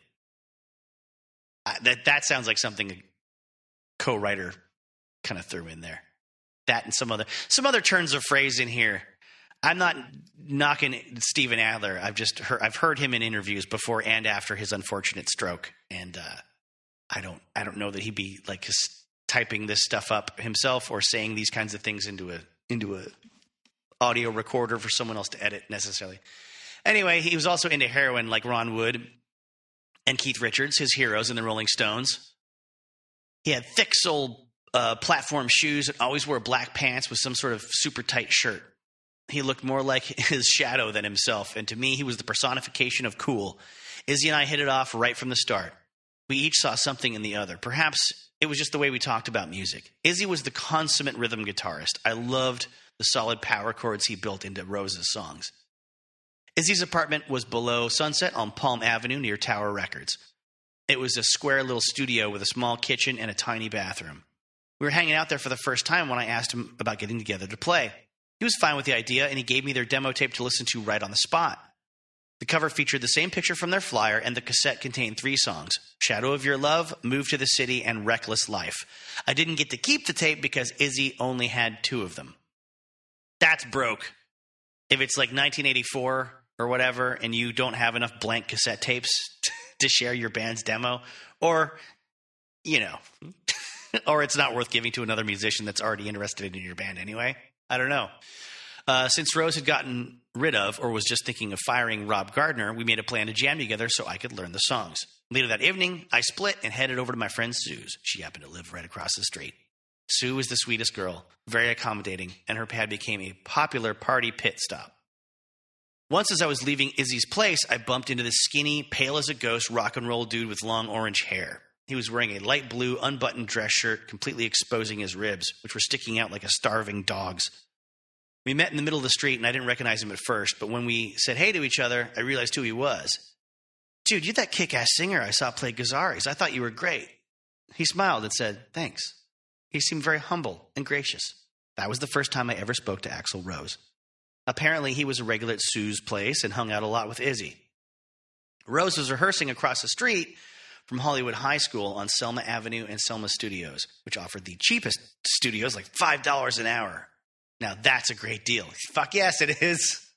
But it was one sorry shithole. The building was ancient with broken doorknobs, jammed windows, reeking bathrooms, creaky floors, and cracked walls. But you get what you pay for.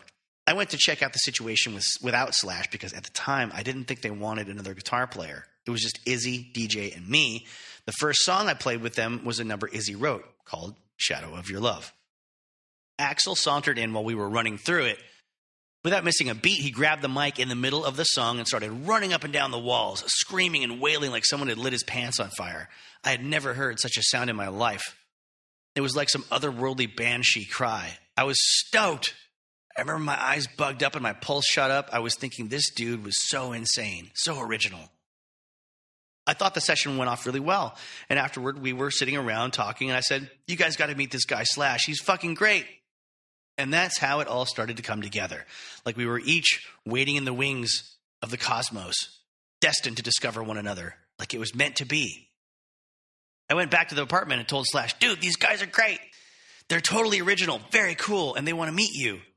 Slash kind of made a non-committal grunt, which you got to understand in Slash speak is a very positive response. The next night, I brought him over to Izzy's just to hang out and see if we would all get along. We were drinking beers, shooting the shit, talking more about bands that we loved. Axl was more talkative than the last time we hung out. He was saying how he was really into Dan McCafferty, the lead singer from the band Nazareth. I was familiar with their albums Razamanaz and Hair of the Dog, which had some kick-ass songs on it. If you listen to McCafferty's wailing, you can see why Axl was into him. He could really tear through a song and put a very distinctive brand on it. Like his voice was another instrument. All the truly great vocalists do that. They make their voices a unique and indispensable part of the band's total sound. How the fuck do you replace Robert Plant, Freddie Mercury, Steve Tyler, or, as was later to be discovered, Axl? Izzy was playing his guitar and he let Slash check it out. Slash just kind of looked at the neck for a second and then tore off some cool lead stuff, but nothing too flashy. Just brilliantly, undeniably Slash. Izzy and Axl were impressed enough to tell Slash to go and get his guitar. This was worth looking into, and we could all feel the temperature in the room go up. Slash did just that. And soon enough, we were jamming for another couple of hours. That night, we all just happened to walk into each other's lives with no idea what lay ahead. I wish I could say that it was like lightning struck, but the truth is that it was just a random get-together to see what could be germinating. Axl was the least vocal of all of us that evening, but when Izzy suggested we get together again, Axl's body language definitely indicated that he approved. The next day, we went back to the studio.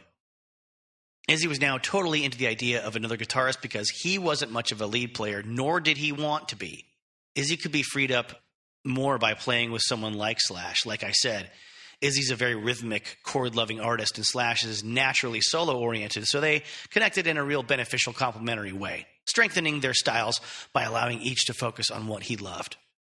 So they jam out on the same 3 songs they'd worked on previously, then they played some Aerosmith and Stones tunes, and hung out together for a few days. Steven says that Rose, or Hollywood Rose, as they were called on most flyers, had 2 dates they had already committed to. So Slash and I joined Izzy and Axl as the new Hollywood Rose, without much fanfare. The first was at Madame Wong's East in L.A., and then we played at the Troubadour on July 10th, 1984. This turned out to be the first time Steven's family ever saw him perform.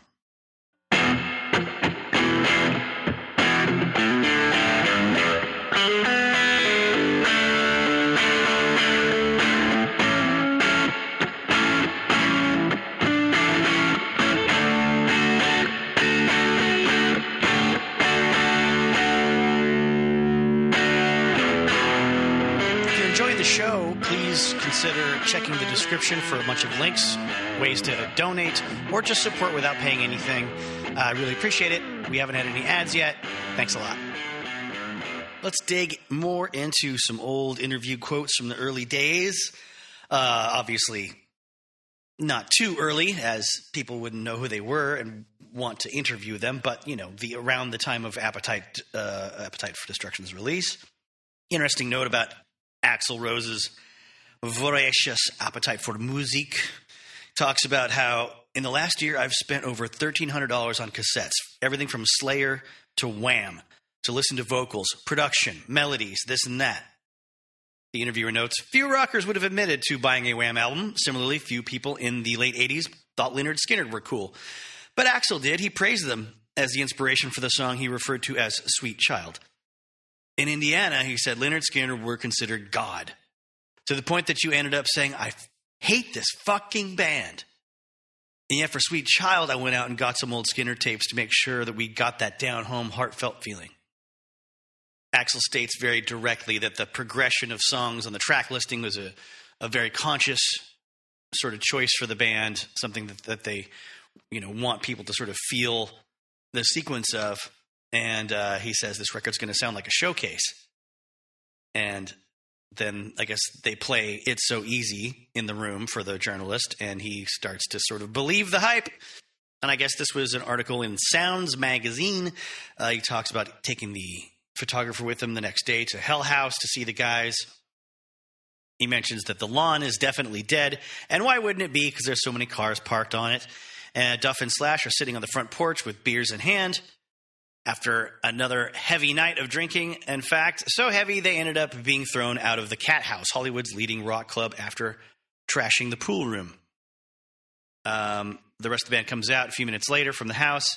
Axl wearing a black leather ensemble, jacket, pants, and peaked cap, plus the obligatory snakeskin boots. He poses for photos on a Harley Davidson that belongs to their roadie, Todd Crew.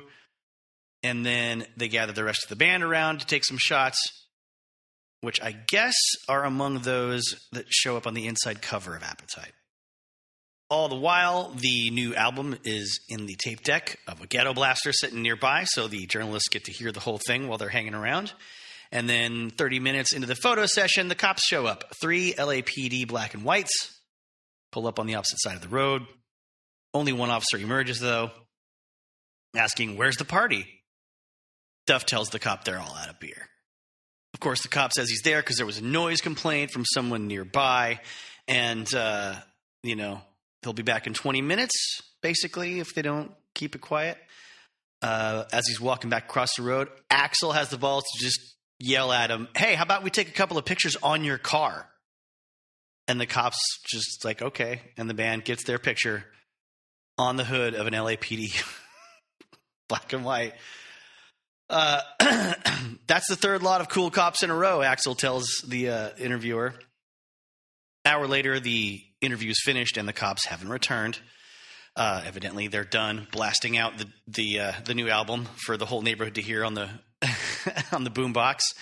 If the terms ghetto blaster and boombox aren't familiar to you, it's just the 1980s equivalent of a Bluetooth speaker that some asshole will carry around in the grocery store or maybe while hiking the trails that nobody wants to hear.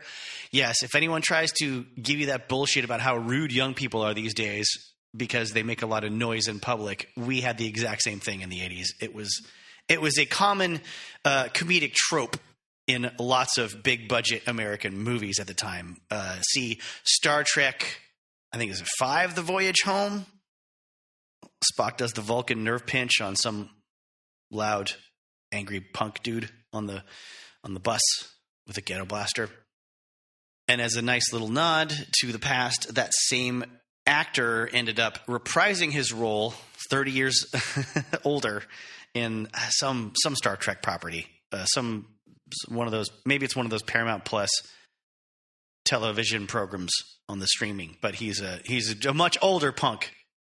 And I think the same song might be playing, which I did some research into it at the behest of my lead guitarist, Tony Stevens, who's a big Star Trek nerd. And if I remember correctly, the song was just something that they demoed for the movie.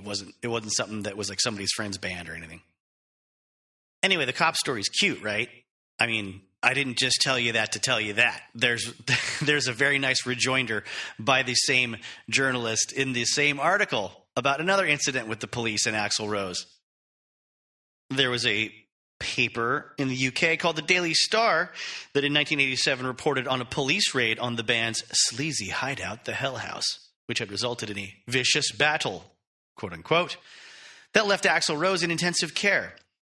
The writer of this article admits he's not a journalist for the Star, but he says there was more than a little truth to that. As Axl admitted to him, I got hit on the head by a cop, and I guess I just blacked out. 2 days later, I woke up in the hospital with electrodes all over me. Talking about Guns N' Roses' tour of the UK, a little bit later, I think close to 1988, the same journalist talks about them playing with Faster Pussycat. He goes to see them up in Manchester at the Apollo. 1,000 people were there. They kick off with It's So Easy. They play a great set. They're always, usually in a good mood. But I guess that sort of would be short-lived because at the end of the tour, the previously mentioned roadie Todd Crew dies of a heroin overdose, unfortunately. And he notes that heroin casts a pretty big shadow over Appetite for Destruction. He says it was there in My Michelle, the story of Axl's friend Michelle Young, whose mother had died a junkie. It was in Mr. Brownstone, named after a notorious L.A. drug dealer, and it was in Paradise City, which Duff McKagan had written at age 19 while living in Seattle with a junkie girlfriend and dreaming of escaping to L.A. Of course, when I got there, he noted, Riley, the band I joined ended up with 3 heroin addicts in it. But not even the death of a close friend such as Todd Crew was enough to shock them into cleaning up. As Duff would later reveal, Slash and Izzy and Steven were out of their fucking minds. And their condition was unlikely to improve given the band's next public engagement, a U.S. tour in November supporting Motley Crue, whose leader, Nicky Sixx, was himself a fully functioning junkie. Putting the Crew and GNR together seemed like a recipe for disaster, yet miraculously they all survived, only for Sixx to OD and almost die at a party in L.A. mere days after the tour had ended. Slash had been with Sixx at the party but claimed, I didn't know Nicky had OD'd. I was passed out drunk in the bathtub. Soon after, Slash was sent to a rehab facility in Hawaii. He told me later, it hurt me. I spent 8 days in fucking hell. But it would take another 2 years before Slash faced up to the truth about heroin, when Steven Adler, his friend since childhood, paid the price for his addiction by losing his job with the GNR and all the dreams that went with it. Same article, same writer. In February 1988, Guns N' Roses were back out on the road, headlining U.S. theaters. But when a gig in Phoenix, Arizona was canceled, rumors quickly spread of a split in the band. It was alleged that Axl had failed to show for the gig, and that when he reappeared 24 hours later, the rest of the band told him he was fired. Only after 3 days of mediation instigated by Slash and Izzy was Axl reinstated. If the rumors were true, Guns N' Roses had almost imploded just as they were on the brink of a major breakthrough. The combination of heavy touring and strong support from MTV had seen Appetite pick up momentum on the U.S. Billboard chart. By May 1988, when the band supported Iron Maiden in North America, the album had already gone gold, surpassing Alan Niven's prediction. By June, it was in the top 10, and in July, exactly 1 year after its release, Appetite was the number one record in America. The fact that it knocked politically correct singer-songwriter Tracy Chapman off the top spot made it all the sweeter. And we're going to get into the top 40 climate, even the rock-oriented top 40 climate of the time shortly. But continuing on, because I think this is a nice little accounting of events of this year for Guns N' Roses. In July 23rd, 9 months on from the last meeting that they had with this interviewer, he joins the band in Dallas, Texas, where they're opening up for Aerosmith. He's writing a cover story for Sounds magazine to coincide with Guns N' Roses' forthcoming appearance at Monsters of Rock in Donington on August 30th, which, of course, is going to be a disaster of epic proportions for a few people in the crowd that will lose their lives that night. I don't think I'm covering that for this episode. It's been told many times. You can check it out. It has nothing to do with Guns N' Roses per se, except for, they were very popular at the time, and people swelled forward, and unfortunately, some innocent folks got crushed. The band were staying at the Four Seasons Hotel, a 5-star palace with its own private golf course. I found Izzy and tour manager Doug Goldstein in the bar. Taking refuge from the 100-degree late afternoon heat, Goldstein was grumbling about having his early morning round of golf disrupted by Steven and Duff, who had commandeered 2 golf buggies for a race across the course. They looked like the fucking banana splits, Goldstein hissed. If you did not grow up in the 70s or 80s, you don't know who the banana splits are, but I'll probably make a mention of them in my Josie and the Pussycats episode sometime this year. I asked Goldstein when I could speak with Axl. Goldstein wasn't sure. He told me Axl was resting. That night, Izzy took his English girlfriend Emma to see a Rod Stewart show at the venue where Guns N' Roses and Aerosmith would play the following night, the Starplex, a 20,000 capacity outdoor amphitheater. It was very relaxing, he told me the next day, like a quaalude. Everybody else went to a rock club to celebrate Slash's. Pausing now before I say the next part. If you haven't had the message fully hammered home to you lately in your life, that you've accomplished nothing in all your years on this planet, here it comes. To celebrate Slash's 23rd birthday. He is the biggest rock star lead guitarist on the planet at this time in 1988. And he has never been less famous than he was at 23. I'm just saying. Yes, that's hyperbole. It's not scientific. Don't fact check me. But mostly it's a matter of opinion. But Jesus Christ, 23 years old. I wonder why he had so many problems in his personal life with drugs and booze and things. Gee willikers. It just seems like the more people get famous at a younger and younger age, the worse it is for them. So everyone's there except for Axl, who hadn't been seen by any of his bandmates since they arrived in Dallas. Was he sick? Goldstein says no. Would he do an interview with me? Tomorrow, Goldstein said. Inside the club, a roped-off VIP area had been set aside for the band and its entourage, 20 or 30 people, including various groupies and hangers-on. I had a long, drunken conversation with Steven Adler and Megadeth bassist Dave Ellefson that ended when Adler dragged a girl off to the men's room. He and many others were in and out of there all night.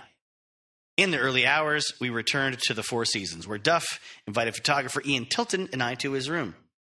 Duff had recently married an aspiring musician named Mandy Bricks, and was feeling a little lonely. Oh, man. So the gal he married in 92 was like his second wife. He poured out 3 tumblers of vodka and added in just enough orange juice to turn the mixture slightly cloudy. Ouch. God. Ow, ow, ow, ow, ow. That hurts. Just thinking about it. Oh, that's got to burn all the way down your throat. Jesus Christ. Then the phone rang. It was Slash telling us to come to his room. We took our drinks with us. Moments later, Slash opened his door, shit-faced drunk, and naked, save for a towel wrapped around his waist. He waved us inside where a girl lay in his bed, completely starkers. Thanks for coming, guys, she sneered. That was Texas. Thanks for coming, guys. That's probably not how she talked. I'm sorry, Texas. Even Duff didn't know where to look. We got out of there as fast as we could after Ian had taken some pictures of the happy couple. And there's a photo. She looks cute. She looks like she's got a blanket pulled way up over herself, all the way to her shoulders. So she looks slightly like a kind of prettier Belinda Carlisle, I'm going to say. Feel free to look it up yourself, I guess. I don't know. This is from the Classic Rock Special Edition Guns N' Roses The Complete Story book-a-zine. But, maybe look up Slash in bed with groupie, 1988, Dallas, Texas. You might find her. We're back at the Four Seasons the following afternoon to ride out to the venue with the band. We sat on the bus for a few minutes. I asked if we were waiting for Axl. Izzy shook his head. Axl, he said, would be along later. The atmosphere on the bus was subdued. Everyone was pretty hungover, but the mood lifted at sound check. They played around with a couple of old Stone songs, and Duff, wearing shorts and cowboy boots, tried on Ian Tilton's newly purchased Stetson. He liked it so much he asked if he could wear it for the gig. After sound check, there was still no sign of Axl. Nobody, not Goldstein nor the band, seemed concerned about it, but to me it felt weird. Ever since the first time I met them, Guns N' Roses looked and acted like a gang. They had that us against the world mentality, but now Axl was on a different schedule to the others. I don't usually read this much straight from the page, when it comes to these shows. I don't think I do. Maybe I do. I don't know. Without cutting or taking a break or a musical interlude or whatever. But I think this particular narrative is great to just, I'm not even reading it from the beginning to the end. I'm just jumping in the middle. And I think it's a great way of portraying, like, even in 1988, there's isolation there of Axl from the rest of the band. And a lot of us didn't know there was a disconnect there until 1991 and 92 when we started seeing the MTV News reports of and then Axl didn't show up, and then there was a riot, and then the band took the stage 5 hours late, and then there was a riot because they quit after Axl got pissed off after 7 songs and left. Things like that. So it goes on, and he says 90 minutes before GNR is supposed to take the stage, he goes and interviews Izzy and Slash in a large backstage toilet cum shower room. Slash was reveling in the band's phenomenal success. It's completely against the industry, he said proudly. What this industry is about in the 80s is pretty obvious, trying to polish everything up. Everything's like techno-pop, even the heavy metal stuff. We go against the standard. Even when we play live to 20,000 people, we're like a club band. We do whatever we feel like doing. That's just the way it is. And if people come expecting us to play hit after hit, it just ain't going to happen. On this tour, however, there were some rules that GNR had to abide by. Aerosmith, formerly the most fucked up band in America, were now teetotal and drug-free. And in an effort to keep them sober, their manager, Tim Collins, had drawn up a contract forbidding Guns N' Roses to drink alcohol outside their own dressing room. GNR honored that contract out of respect for their heroes. The vibe between the two bands is great, Slash smiled. These guys have been through a lot of shit, and we have a lot of respect for them. And it's funny, they don't do drugs, they just like to talk about them. They love to ask you about what you did last night and how fucked up you got. Izzy added, laughing, you drag your ass into the gig sometimes and you see these guys and you think, fuck, they're eating watermelon and drinking tea, and they go, man, I've been up since 9 o'clock this morning. You go, what drugs are you doing? And they say, no, I've just been up since 9. I suggest to them that few people would have believed Guns N' Roses would have survived 14 months of touring like they had. Izzy snorted, they didn't expect us to last a week. But touring really doesn't faze you. If you get twisted backstage, the walk to the bus is only a few yards, But yeah, if you get twisted every night, you start dragging.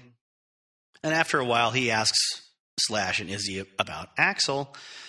Where is he? When can we talk to him? And Slash says, you got to understand that with us, excess is best and all that shit. Axl has to keep from smoking or drinking or doing drugs to maintain his voice. He doesn't hang out that much because the atmosphere that's created by the other four members is he cut in, conducive to deterioration.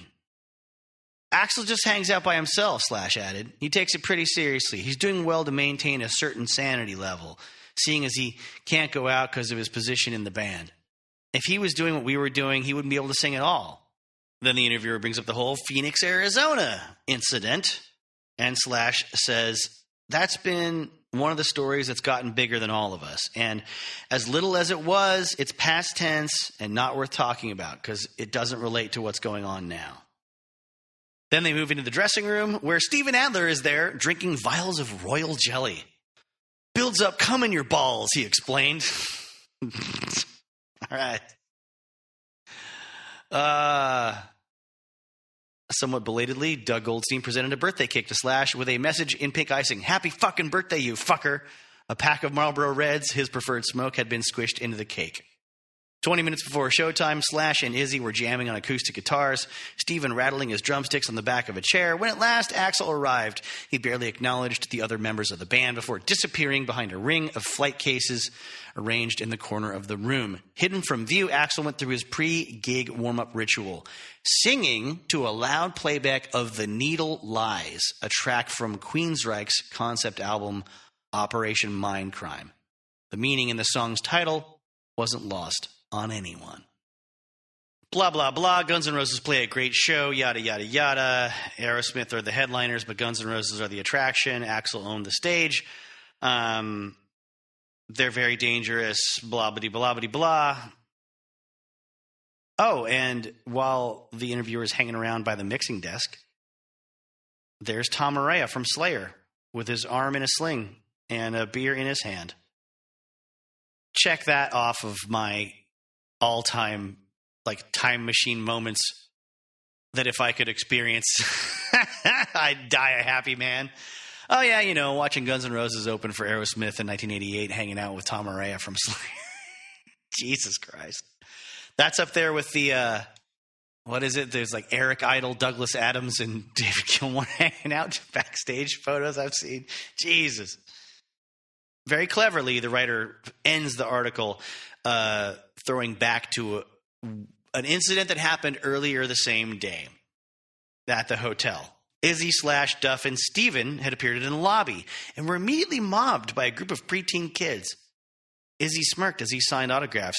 Maybe they think we're Bon Jovi, he whispered in my ear. Seconds later, all the kids ran off. Izzy looked bemused until we realized where they'd gone.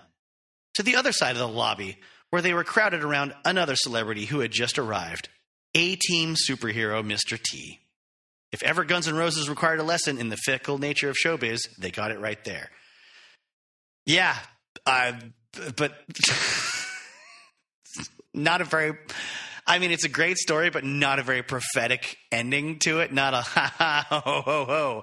I, the rock journalist, I will tell you, Guns N' Roses boys, watch it because the fame is fickle and fleeting. You're just, you know, Mr. T. He's the enduring superstar. Not like now in 2023, people aren't still purchasing and proudly wearing Guns N' Roses merchandise by the hundreds of thousands every day. Not to mention the recent release of the remastered Use Your Illusion set. That sounds pretty damn great, by the way. I was listening to it on YouTube Music streaming yesterday and the day before, and just my choice cuts from the Use Your Illusion records, and I gotta say, I don't think it makes the old version sound any like bad by comparison. I think there's just a few subtle differences. I feel like everything's a little bit more separated in the mix due to this new mastering technique that they've done, which is kind of standard for a lot of modern like rock stuff anyway. I think if you only listen to the old masters, you've still got the picture. You've still got the real sound. I did notice a little more separation, especially between Axl. Axl and the rest of the band. There's a little more detail you can hear in his performance, I would say. But also Izzy and Slash, for sure. There's more separation between – I can hear the differences in how they both play. Generally they did the Aerosmith thing, which was, one guitarist in the left ear and one guitarist in the right ear. And it shows that they're very, very consciously different players. They're not mimicking each other. They fill out the space with the variations in how they both play. And I don't know, the new masters seem to – they don't fill out the space so much. They're a little more separate, but still powerful. I think I don't know, a lot of folks will like it. I certainly did, but don't take my word for it.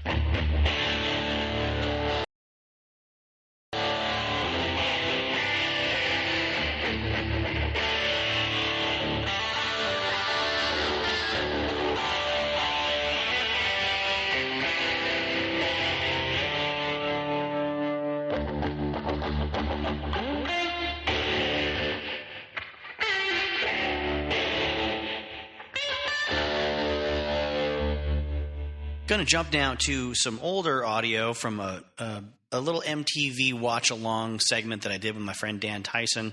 I put it up on YouTube a couple years ago maybe, and I had a lot of trouble with copyright strikes visually and audio-wise, and I tried to edit and transform it so much to get past or to placate the algorithm's weird robot rules that a lot of it's hard to watch. It's just unrecognizable. The colors are all washed out. It's flipped around backwards and stuff. We were watching some old 87, 88, 89 footage of MTV stuff. And there was a bit, I think it was prompted by the fact that there was a MTV News report or some announcement about the Rolling Stones tour that featured Living Colour and Guns N' Roses. And it set me off on this whole tangent mentally, not in the moment while we were recording it live on Dan's couch and reacting in real time. But when I went home and the next day got into doing some research, and I just wanted to provide context for that video, which people generally don't watch or haven't seen. Unfortunately, it's not even on the same YouTube channel that this podcast is being posted to, and I don't know why it didn't work initially when I set up this podcast through my podcast platform. It wouldn't post to my existing YouTube channel, so I created a new one and started from scratch to get the episodes of A History of Rock and Roll and Film and Rock and Roll into a YouTube feed. So now I can benefit from all the people that click on the title of the podcast episodes only to be infuriated by the fact that it's not actually a link to the movie that they wanted to watch, and then they can leave me angry comments down below. No one wants to hear your mindless jabbering. I want to watch the movie. So thank you. Again, this is, yet another reason I really appreciate you listening and being here through all these episodes. If you have, great. I'm so glad you've been entertained this much. If you're only here because of the band in particular, I'm really appreciative of that too. I'm just glad you love rock and roll, for crying out loud. I'm not alone. And you love history. You may not think you do, but you do. Especially if you made it this far. You, listening to this, are a historian. Dig it, man. Own it. Also, you may not know this, you are an indie rock enthusiast, because I play rock and I'm independent. Even though nothing I play sounds like indie rock as a genre, you're supporting it because I am too lazy to form the amount of bands it would take and go into the studio as often as it would require to put all these demos into actual songs. And if it wasn't for you, I would have no audience for these musical, deviations of mine. So thank you for justifying my existence in that way as well. So let's cut to me from the past, talking about GNR, Living Colour, and the Rolling Stones in the late 1980s. I'm going to push the button on my Wayback Machine, my time machine, to engage the time-altering circuits to bring us back there on I'll say 3, 2, 1, go. And it'll be on go, not after go. Ready? 3, 2, 1, go. Wait, everybody. I need time for a quick aside, a tangent, a side quest, if you will, because MTV News just shared back-to-back images of Living Colour and Mick Jagger, which reminded me that this era of MTV and MTV News was definitely reeling from the recent events of the Rolling Stones asking Living Colour and Guns N' Roses to open for them for 4 days in Hollywood. Mick Jagger had actually liked Living Colour so much that he went to see them do their live recording at CBGB, and I guess he had done a couple of demos for them. He really did work to raise people's awareness of them to a higher level at the time. But you know who else had played CBGB for the one and only time around this era was Guns N' Roses. I guess they debuted acoustic material for Lies at a show there around, 88 or 89. Which is sort of where this starts to come together, because they were asked to open the shows for the Rolling Stones as well as Living Colour, who weren't really big on one of the songs from Lies called 1 in a Million. I don't think you'll find it on the new releases of the reissues of the album because of its use of racial slurs and homophobic slurs and things like that. Vernon Reid of Living Colour gave a speech during their set decrying the use of the N-word from anyone that claims not to be a racist. And Guns N' Roses were supposed to go on right after that, or they thought they were, but Axl didn't show up. So their management had to send police to drag him out in handcuffs, if need be, Axl, from the room he was staying in and bring him with lights flashing to the show. So during this performance, since he probably had no intention of really showing up for the gigs because he was so angry about Steven Adler and Slash being addicted to heroin. He hadn't been there for rehearsals to get a sort of a look at the stage layout, and therefore, in the middle of their show, he goes careening off the edge of the stage into the photographer's pit in the middle of singing Out to Get Me, which is hilarious. But he also wanted to fire back at anyone calling him a racist, and he goes into a lengthy rant you can look up for yourselves, basically saying he's not racist or homophobic or xenophobic, and then he goes on to use a bunch of racist, homophobic, and xenophobic stereotypes and says, if you're not one of those kinds, then I don't have a problem with you. He also said this is probably going to be the last Guns N' Roses show ever because of certain people in their organization dancing too much with Mr. Brownstone. The next night, Slash was forced to apologize to the crowd for his drug use and tell them not to do hard drugs because Axl said he wouldn't continue with the band unless he did. Living Colour, on the other hand, seems like they had a great time at these 4 shows, played really, really well, went over big with the crowd, and used footage of them playing and singing It's Only Rock and Roll live on their first VHS release for the Vivid album and the discussion of the tour that came after it. I guess in fairness, I should point out, this incident was not the first time Axl tried to no-show Guns N' Roses gigs. He did the same for gigs when GNR were opening for Alice Cooper and gigs opening for Iron Maiden on the Seventh Son of a Seventh Son tour. All right, I think we're in a good place to wrap up today.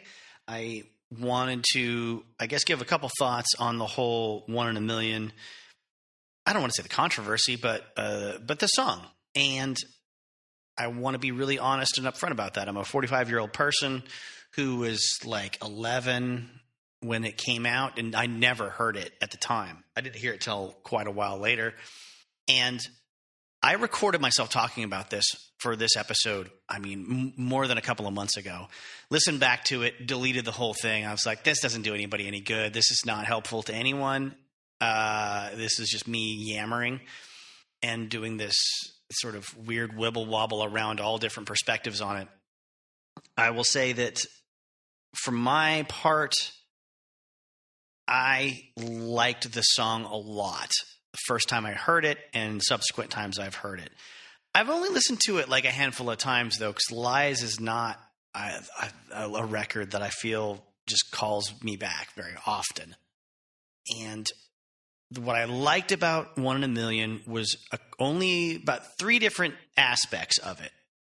Number one, it was a different sounding song on that side of the record. It wasn't purely acoustic. It had some nastier guitar sounds on it, and it had a cool acoustic guitar sort of riff at the end of every chorus that I thought had a little more going on than the average like open chord strumming that was on a lot of the rest of that side of the record.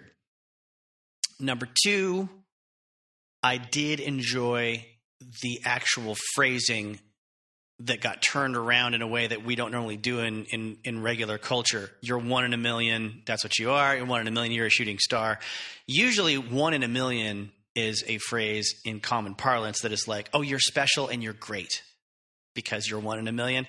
I did like the idea of flipping that around and saying, you're only 1 out of a million. You are not special. I thought that was cool.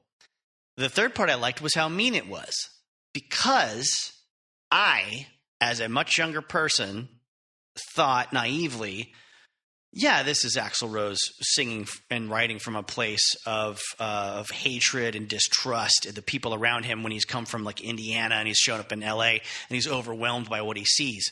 And this is a way, the song is a way of like putting a time capsule around that. You know, he doesn't feel that way really as a person in his daily life. And it's a glimpse into the paranoid, like hateful, scared mind of a person that really feels that way and is so self-righteous and indignant about, you know, the fact that, you know, the idea that gay people would exist just so they can spread a disease and kill more people. Like that's like part of their plan.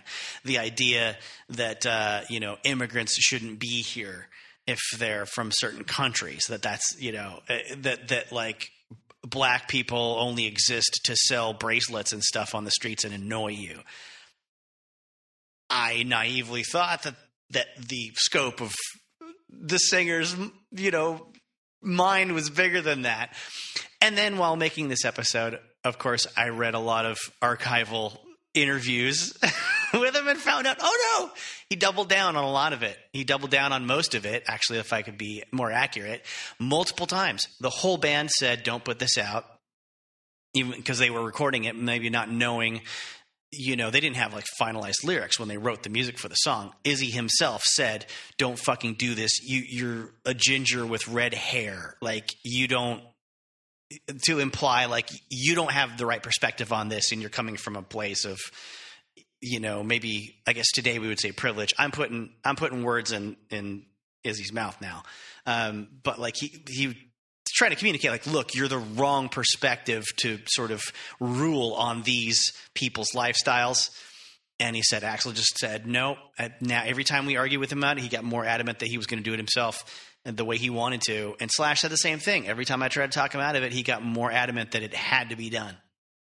And then he got backlash from it. And then he got people, surprisingly to him, criticizing him for it. And he got more pissed off that they didn't see things the way he did.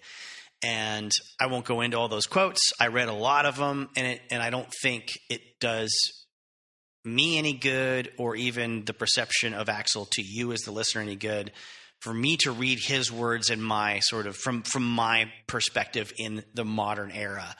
You can obviously look it up. There's tons of stuff in the Guns N' Roses books and biographies and old magazines and stuff. I wouldn't prevent anyone from hearing a person's words from back at a time when he was much, much younger and more scared and feeling oppressed and feeling, as we all know, by their lyrics, that like everyone's out to get him. Everyone's out to, you know, when you listen to the lyrics of Don't Damn Me from Use Illusion 2, which was one of my favorites when I first heard it when I was 14 years old. Clearly it's a reaction to this backlash. You know, he's just saying, it's funny because you listen to Don't Damn Me, like, oh, this innocent man has been chastised and punished for just having a point of view that's outside the norm. We hear those kinds of things a lot these days, depending on what's in your social media feed and your YouTube feed. And when it comes to politics, when it comes to social issues and the shit that our fellow citizens are going through. And a lot of people just love to stir that pot and rile up hatred and just go, hey, I'm just asking questions. They like to do that. When it comes to telling all their followers to not trust science, I know I'm going off here, guys, but I'm not being specific. I think you can see what I'm saying without being offended. When they talk about those people over there doing those things, I'm not saying they should all be murdered or hurt or thrown in jail, they say, but there's some really bad examples that we need to talk about because it's an effort to paint a whole group of people with the same broad brush. So having said all that, I'm a free speech guy. If you can stand by what you say, live or die by it, you got to accept the capitalistic repercussions if you want to make money off of it. If you choose to take it off your album when you reissue it, then that's what you choose to do. You and the record label have the right. I don't want to be judged by things I thought and said when I was the same age as Axl Rose in 1989. But also I didn't have the megaphone and the mouthpiece and the ear of the whole world begging to hear everything on my mind like he did. I mean, and I say that to say it's a sword that cuts both ways, right? I've never felt the pressure that he must have felt to sort of, use his platform to express things in ways that people didn't understand. But I've also never thought that everyone needs to hear every thought that I have in my head either. And so anyway, I don't think there's much value in going deeper than that with my thoughts, because who cares? But I did honestly feel that to not talk about that song would be cowardly on my part, and I might as well just do it while I'm wrapping up this first episode of the Deadpool and Guns N' Roses 80s saga. Thank you so much for being here. Thanks for giving a damn about rock and roll. Thanks for giving a damn about movies.